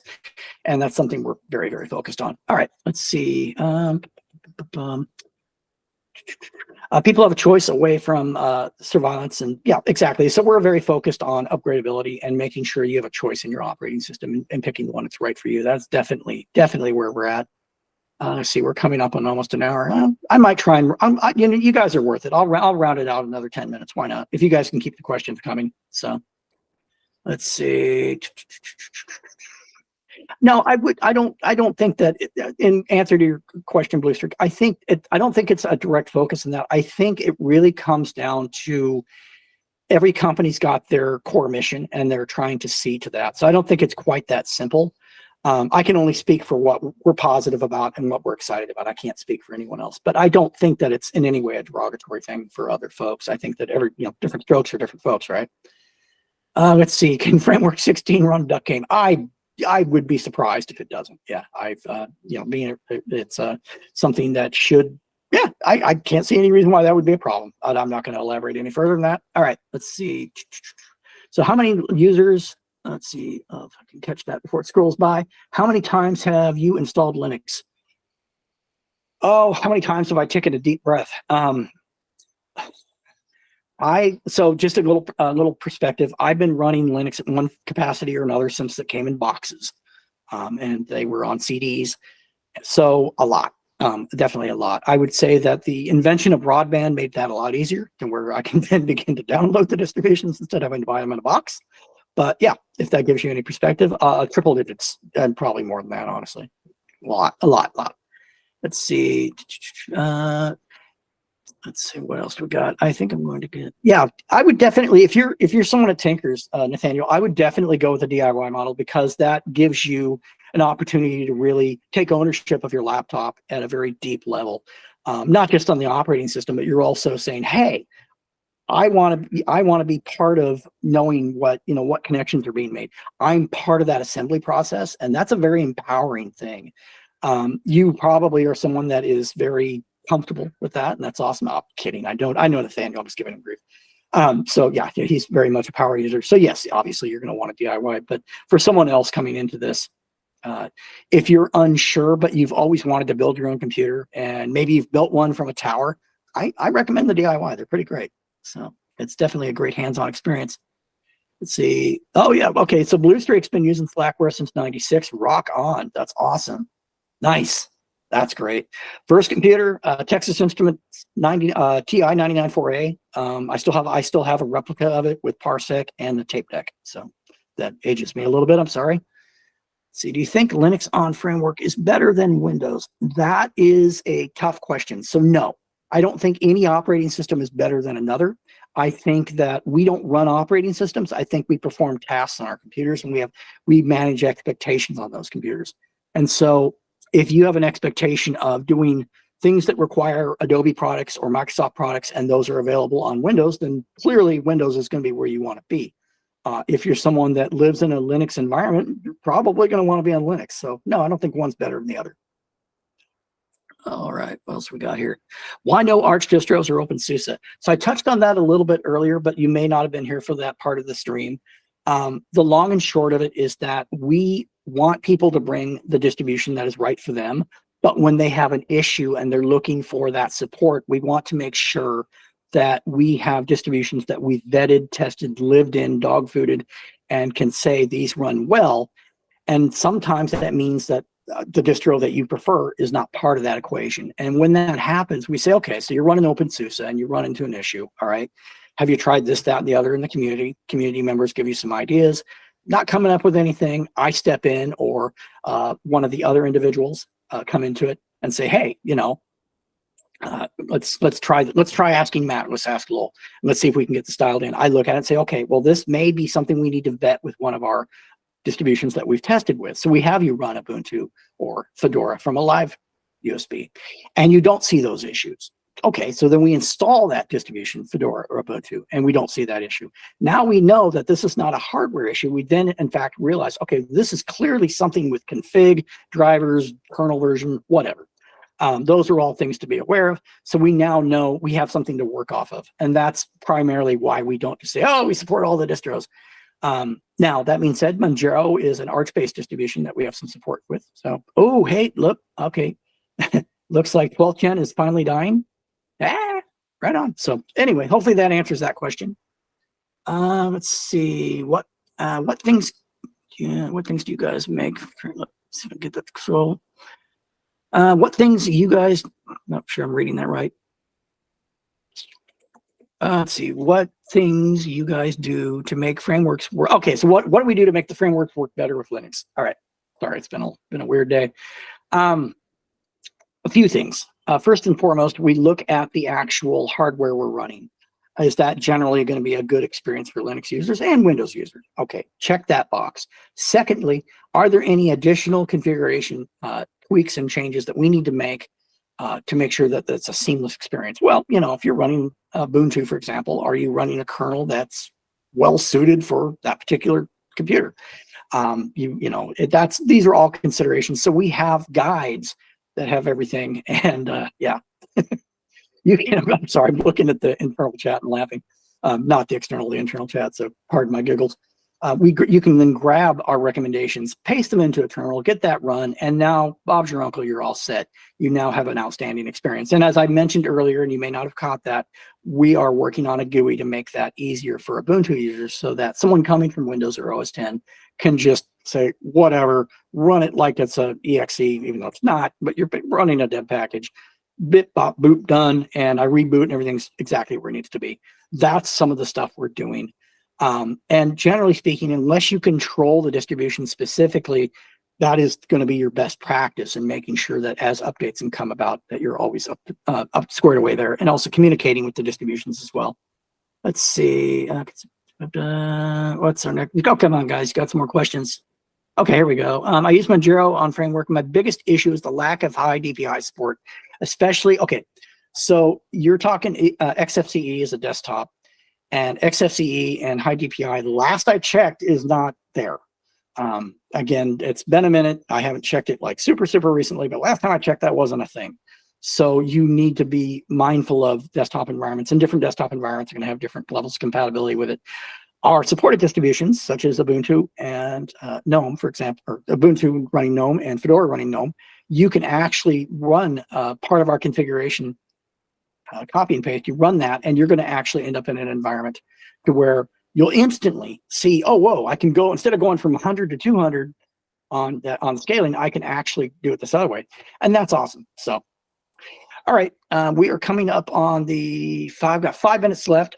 Okay, folks, I'm calling it. 12th is down. We have man down. 12th gen is down. It's dead, Jim. It's dead. So, all right, final questions. We've got 6 minutes to kill. So are Linux users over 50% or less? I don't have specific numbers, and I did touch on this initially, but I will say that it is a big vocal chunk of our audience, and one that I personally celebrate with great happiness and glee. So I love it. I love the fact that we have as many Linux users as we do. So that's awesome. Yeah, 12th gen is gone. That's all she wrote. That's awesome. That's so awesome. Yeah, no, that 12th gen is done. Well, 13th. No, I'm not seeing any warnings yet. What's that about? I'm just saying. Now, what did you vote on the poll? That's the real question. Where did that fall? What number did you fall on? I made my call, but I have a little inside baseball on that. So yeah, I think I know where it's going to land. So yeah. All right, let's see. Final questions, folks. We've got 5 minutes to kill. 5 minutes to kill. Questions. Preferably something I haven't answered yet. If you were on the live stream when I started this thing, and promptly watched my headset die. Let's see. So for Joe general use, Linux isn't better even on frame. Yeah. So that's a really great question. Peter brings up a great point. I want to address this. This is great. All right. So Peter's like, hey, how, sorry, not Peter. It's going to be Fornon. Okay. So for Joe's general use, Linux isn't better. Even a framework has the ability to change what they want due to its FOSS nature. Framework is best for those that are concerned about our mission. That's number one. Now, if you can see my finger, mission is number one. The operating system you choose is then personal preference. That being said, compatibility with said operating system is very important and matters to us greatly. But that's very important. We're very much about our mission and making sure that we are not filling our landfills with laptops that are still perfectly good, right? We want you to have a really great experience with that, and that happens to be my job in making sure that Linux runs really well. All right. Do we get extra time because of your ISP? Oh, Nathaniel, Carol, I love it. You get 3 minutes, Holmes. You get 3 minutes. All right. Let's see. So give me some questions. Let's see. Why should I try Linux again after messing around with it for a while and comparing it back to the easy? Yes. Okay. So great experience. Here's an interesting aside for your question. Why should you try Linux again when you had a poor experience previously? This is a good question because it's multi-pronged and it's complicated, but it's also simple. So when I am using Windows or I'm using OS 10, I tend to grit my teeth a little bit. It's not my operating system of choice. I feel like a newbie. My Windows knowledge is dated. I mean, most of it I know where stuff is, but it's been a minute, right? And so I have a very similar experience to what a new Linux user has when they go on it and be like, and where's my device manager? And where's my registry and that sort of thing. I have a very similar experience when I go to Windows and try that. So based on that, I would say it's also healthy to just give it a try. And if you still hate it, that's okay. You tried it, but to really live in it and then look at what's failing and see if you can figure out, like it's a puzzle. Why is this not doing what you want it to do? And when I say failing, I'm not talking about framework. I'm talking about, let's say you have an application that isn't doing what you want. Maybe you're thinking, okay, well, I'm a Microsoft Office user and I want to use LibreOffice and I can't get it to do what I want. It must be Linux, or maybe Linux isn't performing or acting the way that I had on Windows. Let's find out why. That's exciting for me. That's honestly was one of the earliest draws for me in Linux in the first place, was being able to dial that in and master it. Because now it's like, oh, okay, I'm kind of, back in the day, it was very much an elite thing. You got to be kind of one of the cool kids. And so for myself, that's my vision of it. But that being said, if Windows is doing the job for you, hey, you do you. I have no problem with that. I totally get it. So, yep. Oh, no. Rob, plug it in. Put the 12 back deck to life. It died and he missed it. Yeah, but we do have a time of death there, Rob, so no worries there. Let's see. Okay, so we have another question from Daniel. Say I want to throw a computer in a landfill. Would framework be a good fit? I'm going to say no. And there's two reasons for that. One, you will never need to, as long as you take care of your computer and little bit of common sense and you little TLC is going to last a long, long time. And when you finally obsolete that into a new motherboard, put that thing in a Cooler Master. I mean, come on. It's a media server waiting to happen. We all know it's going to be. It's either going to be a media server or a file server, or hey, maybe you're going to end up doing something where you're doing, I don't know, maybe you're wanting to run your own other type of server instance of some sort. Maybe you're more of a jellyfin person, whatever it may be. It's there waiting to be used, and it's really great for it. So why landfill it, right? So that's my philosophy. Put it to work. Put it to work. Okay. NVIDIA and CUDA work fairly well in Linux these days. Yeah, I think so. Hey, we hit 4 o'clock. I think we're good. You've been spared from further rambling, despite me losing despite my headset dying and then my internet dying, both at the same time. We managed to make that work. So I'm going to bid you adieu. Thank you, everyone, for being so warm and receptive to my craziness. And that's going to be it. So, all right. Have a good one, folks. And I will see you, all of you. I expect to see even newcomers in the forums. Bye.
everybody.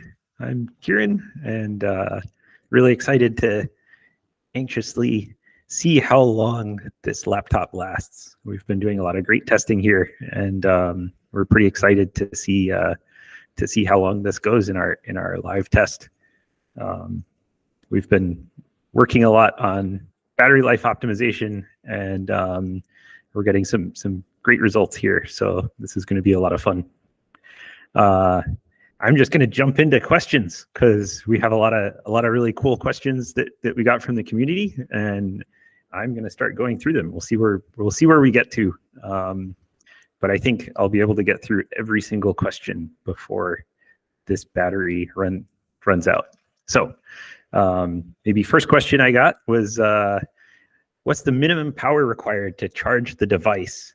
And they were wondering, they have a bunch of 45 watt adapters, and they're wondering if they can use a 45 watt adapter or maybe something less. So I will say for 13th gen Intel and probably 11th and 12th gen Intel, if you max out the CPU for like a long-term average, which is around 30 watts, the system power is going to draw about 55 watts from the adapter. And that's if you're not charging the battery. So under normal conditions, if you're not like fully loading the system, I'd say go ahead, use a 45 watt adapter. You can probably get away with a 30 watt adapter even in a lot of cases, and you'll be totally fine, unless you're playing like a game or doing something that's kind of maxing out the CPU on your device for a long period of time. We actually have a pretty cool charging infrastructure where the laptop will basically max out the power drawn from the adapter and dynamically allocate that to the system or to the battery.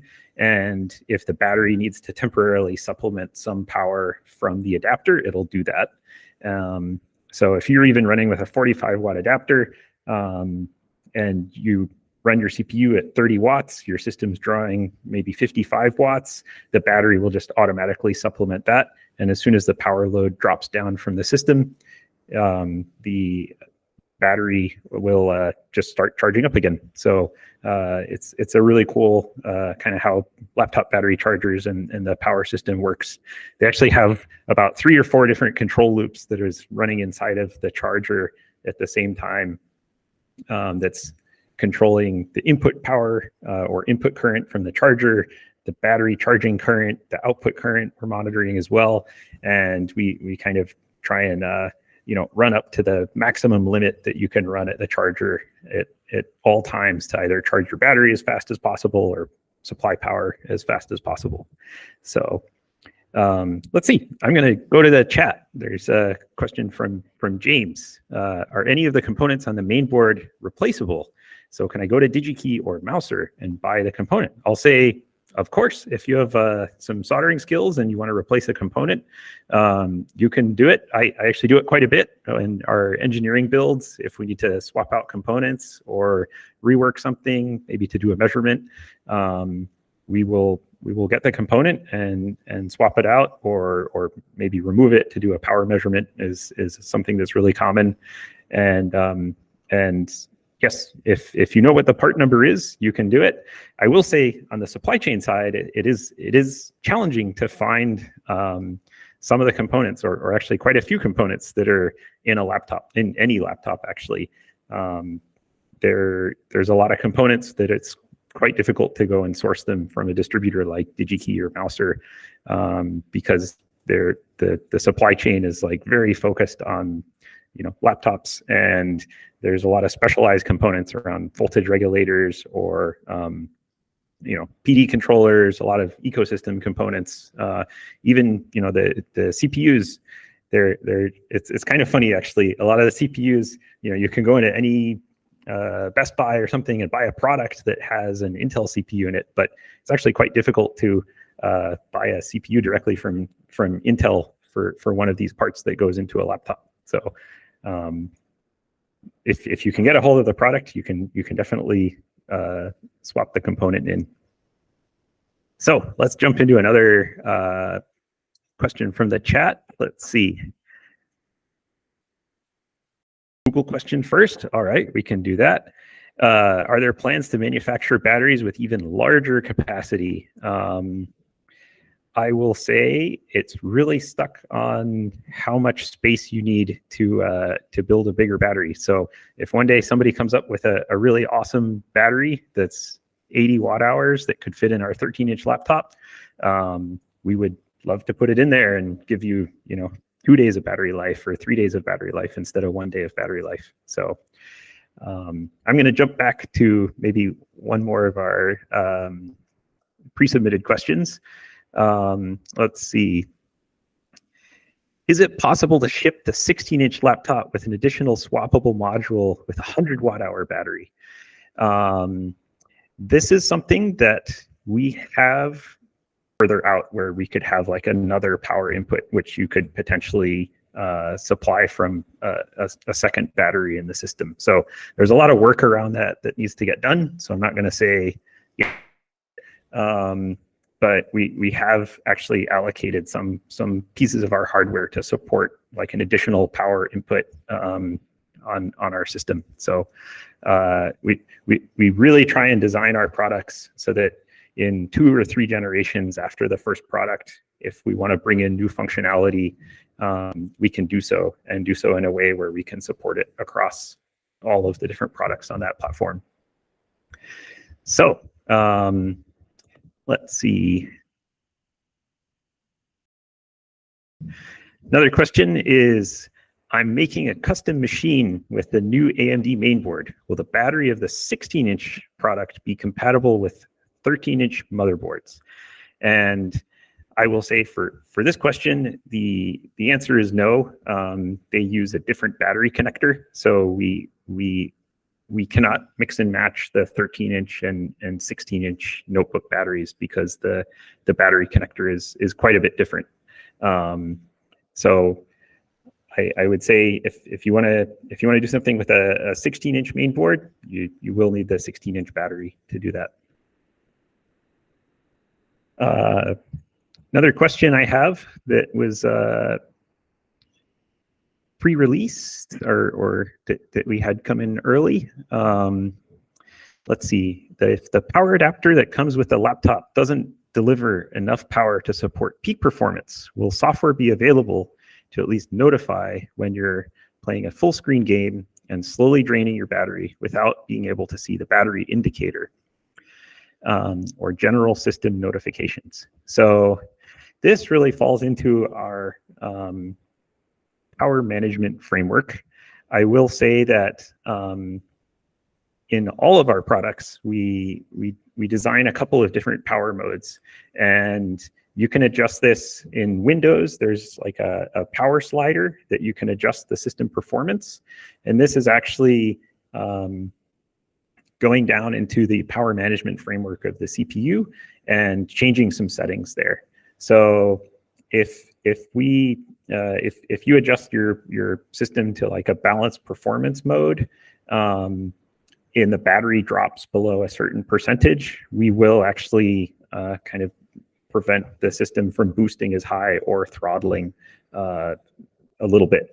And also on our Intel platforms, the CPU is actually measuring the power consumption of the total system power consumption, including expansion cards and the display, and we have enough information there that we can throttle the CPU if we're going over like a power limit. So right now, our embedded controller code is actually open source. You can go and take a look at it. I'm thinking off the top of my head, the embedded controller, I think if our battery drops below about 30%, we will start reducing the total system power load to drop below, I think the adapter load plus some additional for the battery, and we can draw a lower power once the battery runs down. On some of our newer platforms, we're also exploring sort of like an endurance mode versus a high performance mode, which would make it so that when your power adapter is plugged in, if you adjust the power slider to like the balance setting, you can run the laptop in an endurance mode where it won't run down the battery or run out of power. So it's definitely something we're thinking about, especially if you're going into gaming, things like that, where the performance needs to last for however long your gaming session is, and people like to game. So that definition is basically it should last indefinitely without running the battery down.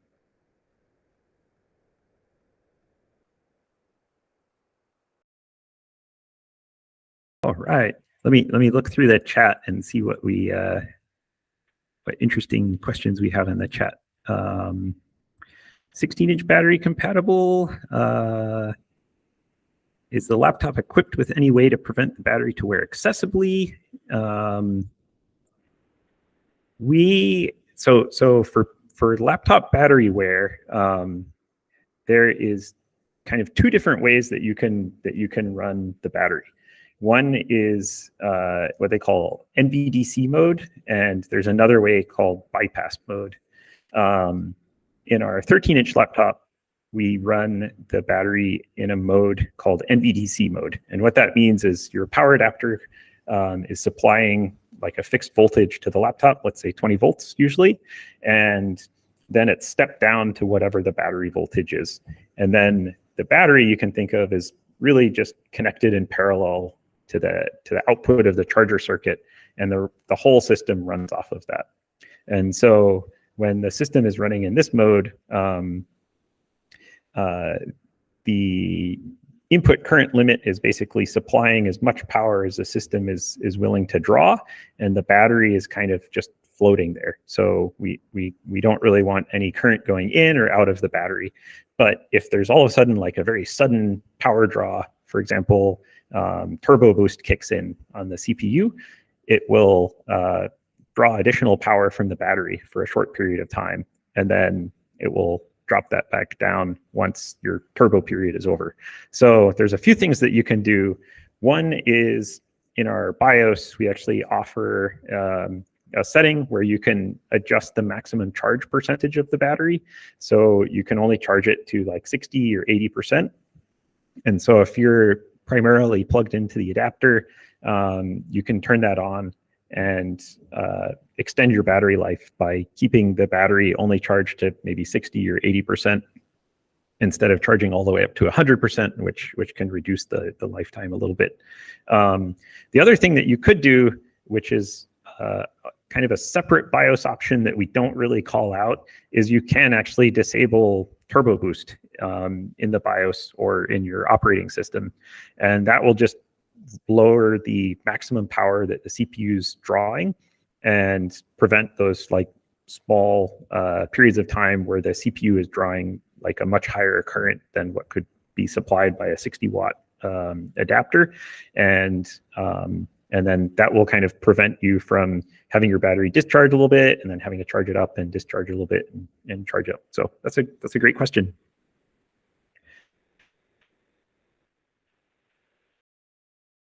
Let me go through here. And could you put a tiny battery in the expansion bay to charge it with? It would be pointless, but I'm curious. And the answer is, in theory, you could. And I agree, it doesn't make a lot of sense because once you factor in adding some charging circuitry and other things to the expansion bay, there's very small amount of space for a battery. So maybe it would give you 1 or 2 minutes extra, but you're tying up your expansion bay. So I wouldn't recommend it. I would be much more excited to build like a slice battery or something that's bigger that you could strap on the bottom, and maybe it plugs into an expansion bay, but you actually get maybe a huge amount more battery for your system. So that would make me excited.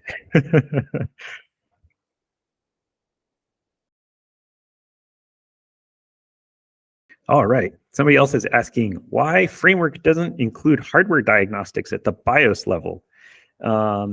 We actually do have very low-level hardware diagnostics that are pre-boot diagnostics that actually run on our embedded controller. And the reason that we did this was before you can get to the BIOS on these modern CPUs, you need RAM. And we sell a DIY edition of the laptop, which doesn't come with RAM. And so we can't actually display anything on the display unless RAM is installed due to the way the BIOS graphics driver works. So we have like a pretty primitive pre-boot hardware diagnostics, which is the side LEDs. If we detect an error where the system doesn't complete post, we'll actually blink out a number of error codes on the side LEDs, which we can then diagnose what's going on. For that, to kind of understand what's going on, there's a knowledge base article that you can look up in our knowledge base that kind of decodes what all the LED meanings are. And this is actually really great because we can see if there's like an early like power supply, power good failure, or the display is not connected or not functional. And we can actually show that to the user. So, and it's really saved me when we have kind of technical escalation from customers and also our customer support team, which is, you get a laptop, you turn it on and nothing happens. And it's a fantastic tool for anybody to use to figure out if there's something wrong with their system. So let's see, somebody's asking, are there new products in development? Of course, there's a lot of really exciting new products that are in development. I'm really excited for this year.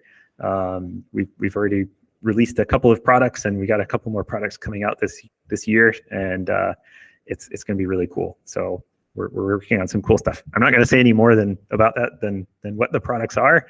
I think Nirav probably has talked a lot about it in his time, and I'll leave it. Go listen to Nirav's section for that. All right, as a hardware engineer, what do you think of ARM processors and laptops and computers? I'm an avid Linux user, so my daily driver is Linux. I think ARM, RISC-V, it's going to come to Linux probably first. It's really cool.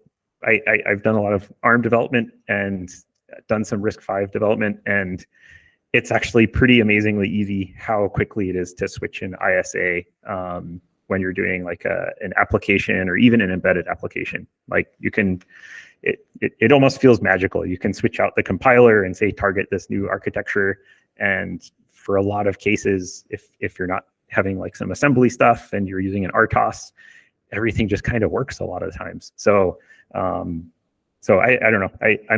I'm really excited about ARM5 and ARM and RISC-V. Maybe getting a laptop with RISC-V one day. I will be excited to have that. But it's still a ways to go. I think actually for something like RISC-V, having like a really good GPU that's attached to it that has good driver support is going to be really, really important. So, all right, let me jump back to pre-submitted question. So let's see, will the Framework 16 have 2 M.2 SSD slots in the main board? I think we're not providing more details about Framework 16, so I'm going to skip over that one. Let's see, is there a plan to make an expansion bay module that can make use of the 8x PCIe port for an eGPU running desktop graphics cards or other graphics cards? I will say, technically, this is definitely possible, and our designs are posted on GitHub for this interface module. So you can definitely look at it and theorize what we can build around that.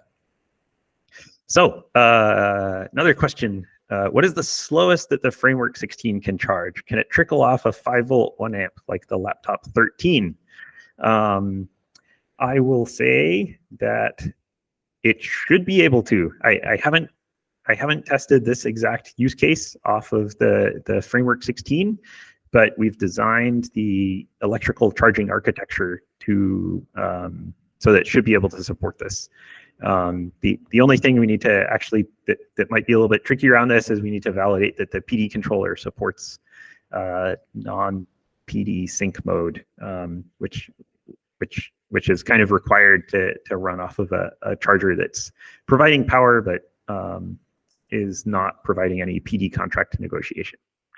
So next question, will there be any BIOS updates for 13th gen available improving battery life?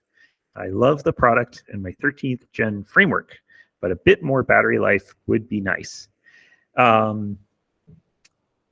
This one, I don't have a timeline for any specific updates that are improving battery life. If you do want to improve battery life, as I was mentioning before, you can play around with the power slider in Windows, which can improve it a little bit. If you're on Linux, you can also use there's a power management framework that you can play around with the power settings in the Linux kernel to adjust kind of your long-term average power consumption of the processor as well as the short-term average. And on Linux, you actually on like Fedora and Ubuntu, you can click on sort of your settings drop-down menu. In GNOME, there's a power mode that you can change, and this actually is hooked up to the firmware so that it will adjust some of the CPU TDP power limits. And if you set the system into the battery saver mode, we actually do limit the turbo performance and the maximum power consumption of the processor quite a bit. So if you want really long battery life, I would say start off by trying that, and then you can kind of start manually playing around with some of the other settings to kind of downclock the system if you want. So that's a good path that you can try and do it. All right. How long are we? We're at like 11 and a half hours, and I'm starting to see a low battery sign. So I better start answering more questions. Let's see. If you could make any change to the framework line of devices, what would that change be and why? I think that's a challenging one. I think improving battery life is definitely a good change in terms of system architecture, and if there was a way where we could influence some of our platform components to have battery life, I think that would be something that we would love to do. I would also say some of the architecture around Type-C to improve battery life. If we could kind of restart the whole Type-C spec, there's some interesting things that could be done there as well to improve battery life too. So, but there are some pretty big changes that would be required across standards organizations and things like that to support it.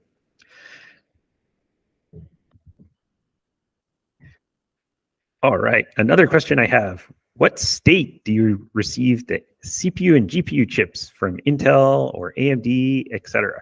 How would you go about designing a main board to fit them in? And do you have to complete the design first with specs from the companies and then order the CPU and main board at the same time? So this is actually kind of an interesting supply chain question, I think, more than an engineering question. But usually you receive CPUs. If you take a look online, there's a lot of great videos on YouTube about SMT process, but you'll usually get a CPU in a tray or a reel. For these larger CPUs, usually they'll come in a tray and they'll go onto an SMT line. So it'll come to you from FedEx or UPS or whoever's going to deliver you a box full of CPUs, and you'll take that onto your SMT assembly line, and you'll have a supply chain which is bringing all of these other components together, because there's kind of your main processor that you're designing a system around, and there's a lot of really important key platform components around that as well, like voltage regulators and different ICs that are kind of specialty ICs like PD controllers, battery chargers, different ICs that all need to get assembled onto the main board with a lot of passive components and power components and connectors. And so your factory is really a big part of them is actually what they do is gathering all the material from a lot of different companies. And they're actually responsible for sourcing all of these different components from 20 or 30 or 40 different companies, bringing them all into the same room and assembling them together. And your CPU vendor doesn't really want to deal with, getting a inductor or something else that's really from another company. So in a lot of ways, your factory is really about moving material around and logistics. And it's quite fascinating because, a lot of times, when I go home, I see that there's like, one thing on my table. And then if we go to a factory, all of a sudden there's 1,000 or 10,000 things sitting around, and it actually takes up a lot of space. And just dealing with like moving all these things around is actually quite challenging in terms of being able to build a product and understanding how things need to flow in like a really smooth way so that things work well in a factory and you can actually produce a lot of parts. Another question: replacing or upgrading components in many cases is prohibitively expensive due to shipping costs, especially. Oh, sorry, that was a question for Nirav. So I won't answer that one. I think that one has already been answered. Will there be a touchscreen? I will say that for a touchscreen, we've reserved the capability on our main boards, and if and when we have a touchscreen, the support is there in all of the main boards that we're shipping. There's definitely going to have to be some firmware work that would need to get done to support a touchscreen in the BIOS, mostly around exposing like the kind of hardware endpoint that you need to communicate with the touchscreen. So adding like a ACPI table entry to expose like an I2C or SPI interface on the CPU that can communicate with the touchscreen, and then just defining that there's a touchscreen there. But in terms of hardware, we do have support on our current generation main boards, so that we could potentially add a touchscreen in the future. And I don't think I should announce any plans.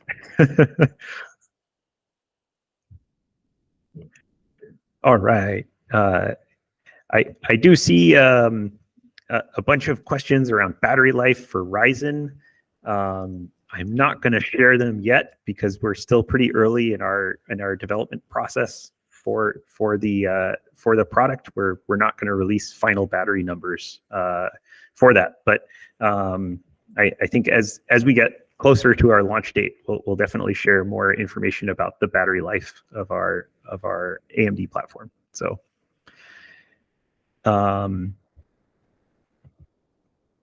See, another question about touchscreens, which I kind of answered. Do our laptops have smart function key switching? If I hit F4, I should be able to activate the media key. But if I use any other modifier along with the F4 key, it should act as an F4 key. No, it's kind of a cool product feature. I haven't thought about this. So it looks like what you're thinking about is like if you hold down Shift F4 or Control F4, then it would just default directly to F4. But if you just press F4, then track backwards. That's a cool idea. All of our embedded controller is open source. We can take a look at doing this. I think that would be kind of an interesting feature. So.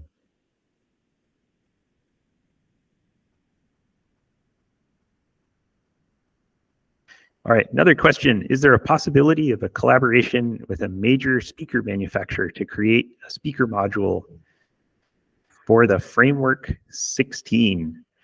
I would say in terms of collaboration around audio,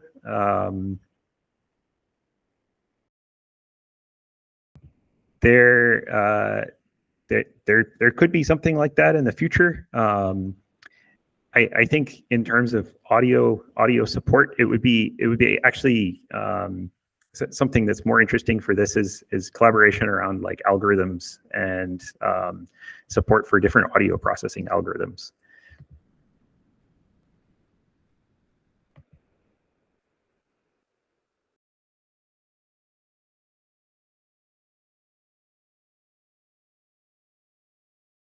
All right. I'd love to have some buttons on my input modules that let me do stuff like swap between capping the battery charge at 60 or 100%. Would this be possible? So right now, I would say this is probably not possible, but it would require a few different things. And you could do this at the OS level with some additional support from utilities. So there is an interface to the embedded controller that we can communicate with the embedded controller to set the battery charge limit. And this is actually primarily how the BIOS sets the battery charge limit. So if you go into the BIOS and change the battery charge limit, it's sending a command to the embedded controller, and then that's cached on the embedded controller through reboots. You could, in theory, also send this through the through like a user space application. So that would be that could be an option, and maybe like a hotkey that's triggering like an application to send the command.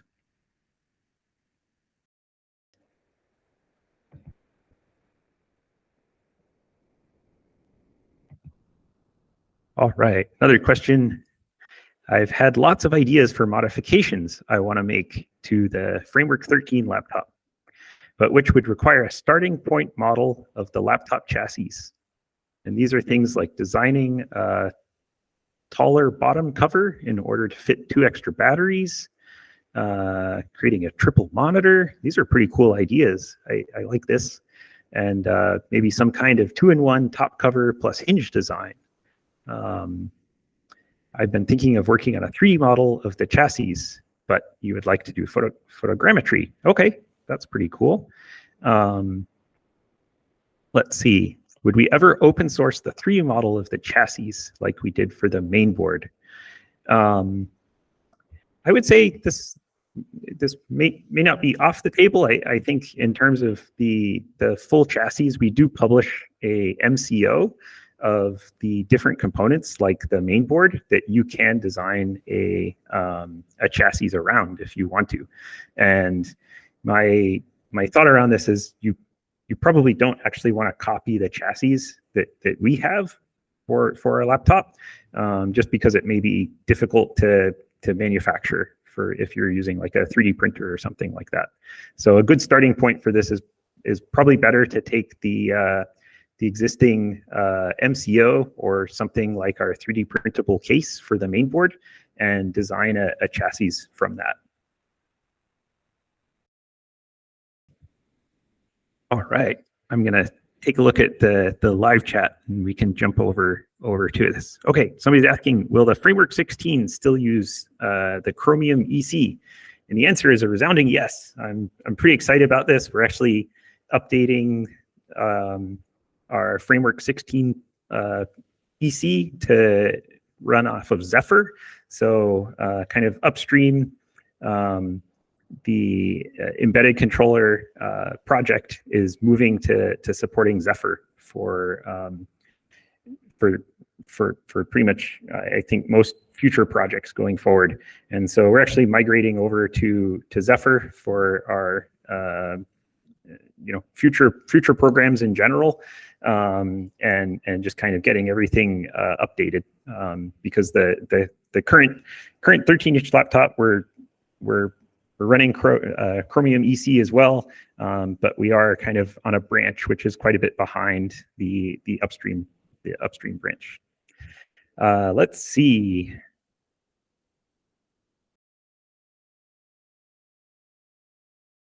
As a recent college grad focusing on logic design, I'm curious as how prevalent low-level design is in your development process.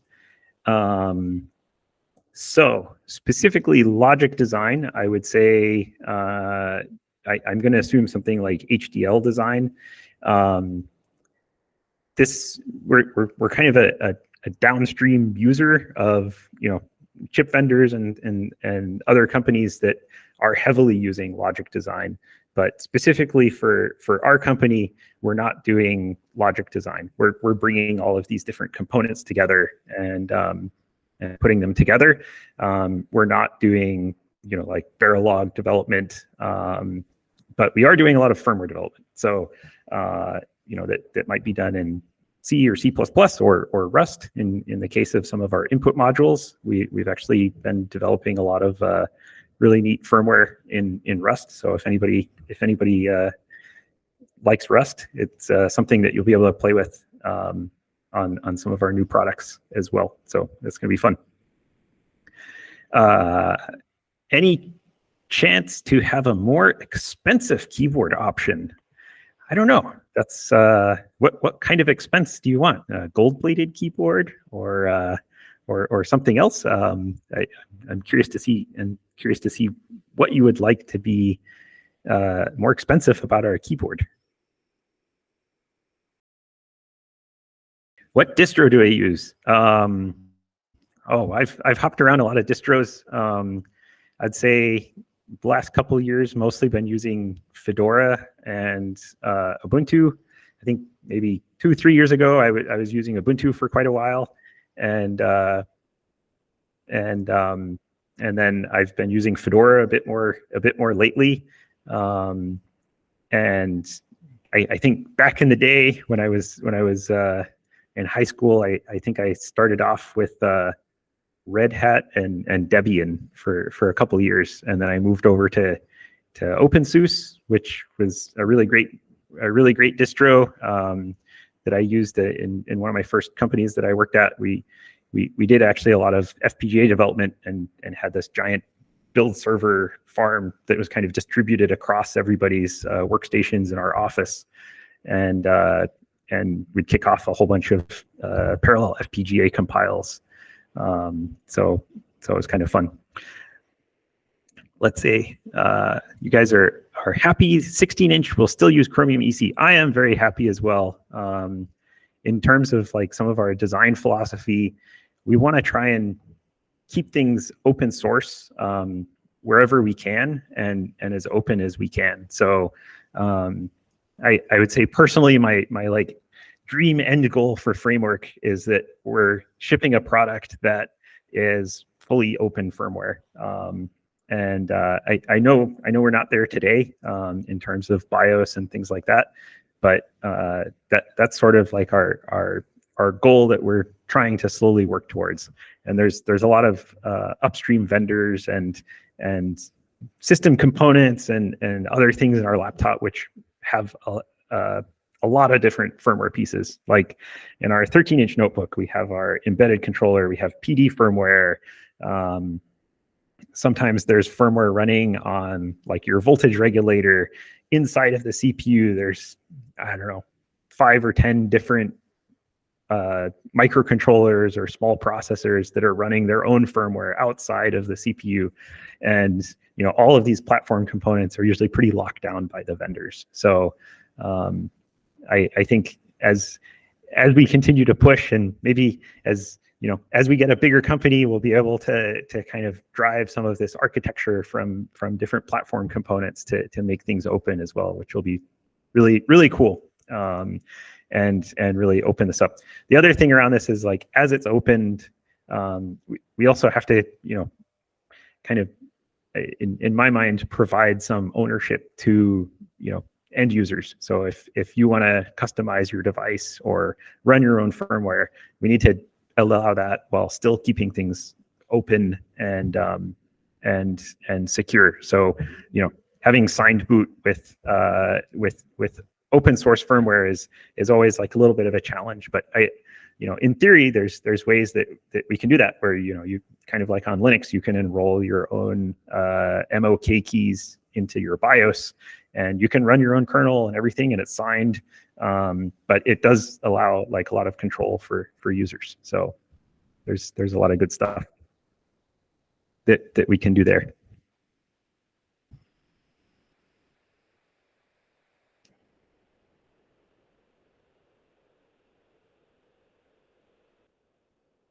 Let me jump back to some pre-submitted questions as well.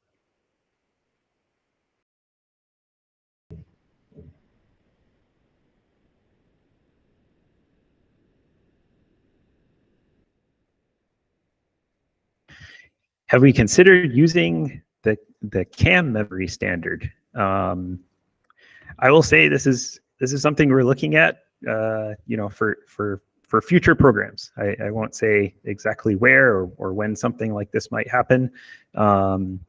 There's some interesting performance trade-offs around using LPDDR versus DDR, and when we've looked at CAM, I think there are potentially some advantages in the future where I think I wouldn't rule out using CAM. I would say, especially since this is coming to be an industry spec. So, if CAM is an industry spec, it's just another spec like DDR5.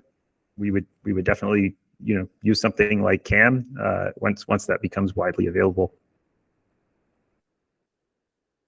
All right, somebody else says, I love my 1 terabyte storage expansion card. And it comes at a high price of losing 1 precious I/O slot. Considering that most users will have at least 1 blank input module, what would you think about making a storage input module? Even though it would only run at USB 2 speeds instead of USB 3 speeds, I would love to have something like this.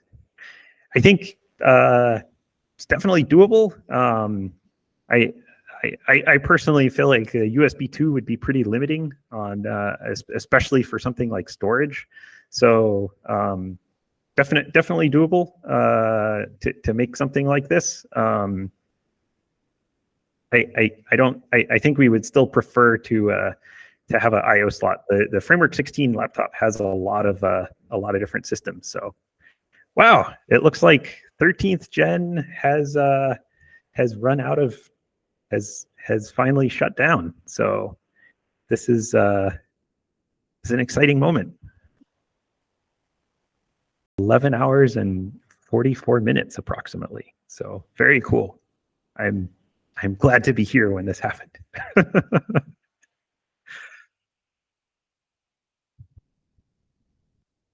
Has there ever been further development on a double USB-C expansion card?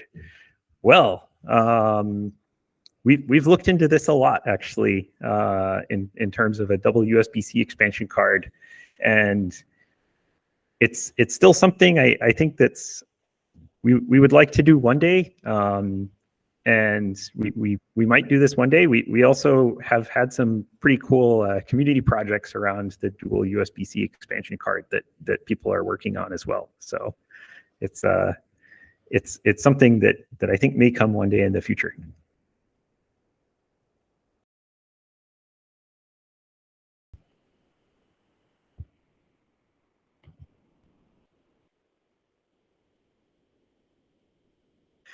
How about solar charging? Would that be possible? Of course. I think we could definitely do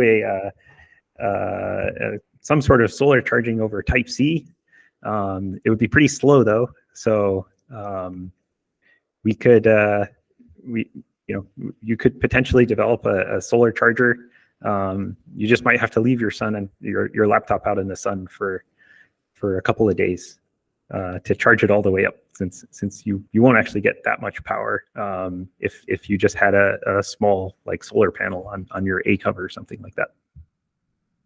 So this is great.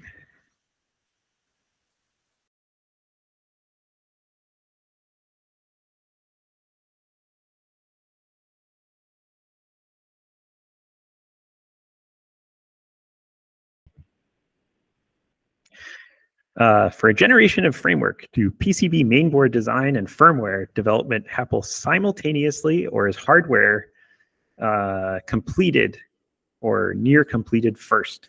This actually all happens together. So if we go and build a new product, we'll actually start with a very early architecture stage where we're defining the product, and we'll work closely with our hardware and firmware teams to start developing things. And so before we get our first piece of hardware back, we've actually done several months of electrical design and firmware development, especially around the BIOS and EC simultaneously before that first PCB or piece of hardware comes out, especially for something like a main board. And really the two teams have to work really closely with each other. So the hardware team might be picking GPIOs from the processor or embedded controller or other things, and they need to talk to the different firmware groups to make sure that they can actually use the right pins on a part or something like that to be able to have everything function correctly. And it's actually pretty amazing in the laptop space. I feel like when you're building something, there's like cutting edge stuff. You don't know if it's going to work the first time you build it. Maybe something like a new CPU or something like that, or like a new process. And so there's like a really high chance that it doesn't work. And then there's other people who are building bridges, and the very first one is the one that has to work, and it has to work, for the next 100 years. And laptops are kind of a little bit in the middle. So we've actually, every single laptop that we've built, the very first mainboard that we've gotten, I don't want to jinx it, so knock on wood, but the very first mainboard has booted. And so it's actually been really impressive to see sort of the maturity of the laptop design and the teams and like all the engineering that goes into it. And there is a lot of engineering from our side, from our ODM, from like chip vendors that are doing a huge amount of engineering work for every single laptop design that comes out. And there's a lot of tooling around that. So like a good example is actually for every design before we build a main board, the vendors will provide like a kind of a very complex formula that you run your memory timing calculations through to see if you have enough margin to support the connection between the CPU and memory. So there's a lot of like very mature engineering process that goes into building something like a laptop.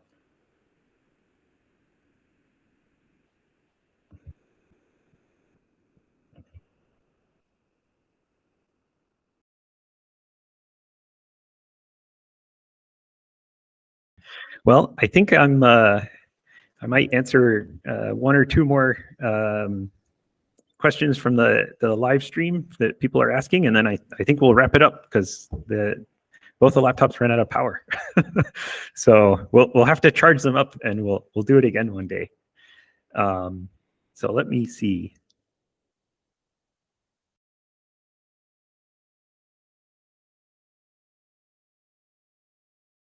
Try and pick a good last question.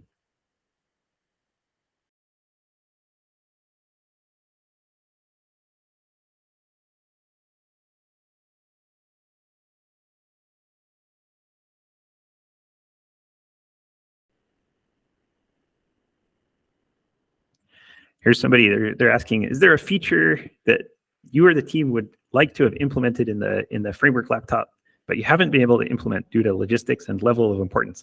I would say we have over 100 features that we would like to build, and building a good product is really about prioritizing the most important features for the product. Internally, we have pretty big lists of things that we've brainstormed around a lot of really cool things that maybe target like a smaller market, or the use case maybe not there for like a large number of users, and we really have to ruthlessly prioritize what's going into a good product. So definitely. For me, I kind of like playing around with RF and radios. I'd love to have like a laptop that had a built-in SDR or something like that. I won't build a product around it because there's not too many people that would want something like that. But with the framework, we can definitely add something like that as an expansion module. So it's really cool. Well, I think I'm gonna wrap up. Oh, one more question. Battery drain on sleep mode been addressed? Yes. So we do have a couple different fixes that have come out in newer firmwares to improve battery drain in sleep mode. And also the expansion card firmware also has some improvements around this as well. Maybe one last question. What made you decide to work for Framework? And it was a startup company and had a lot of challenges. I'm excited to work on things that I use every single day. Like, it is so cool to be able to go and build something and then use it. And actually, like, the Framework laptop is probably maybe one of the pieces of electronics or things that I interact with pretty much the most every single day. I'm using it for everything. And it's just magical to kind of sit in front of it and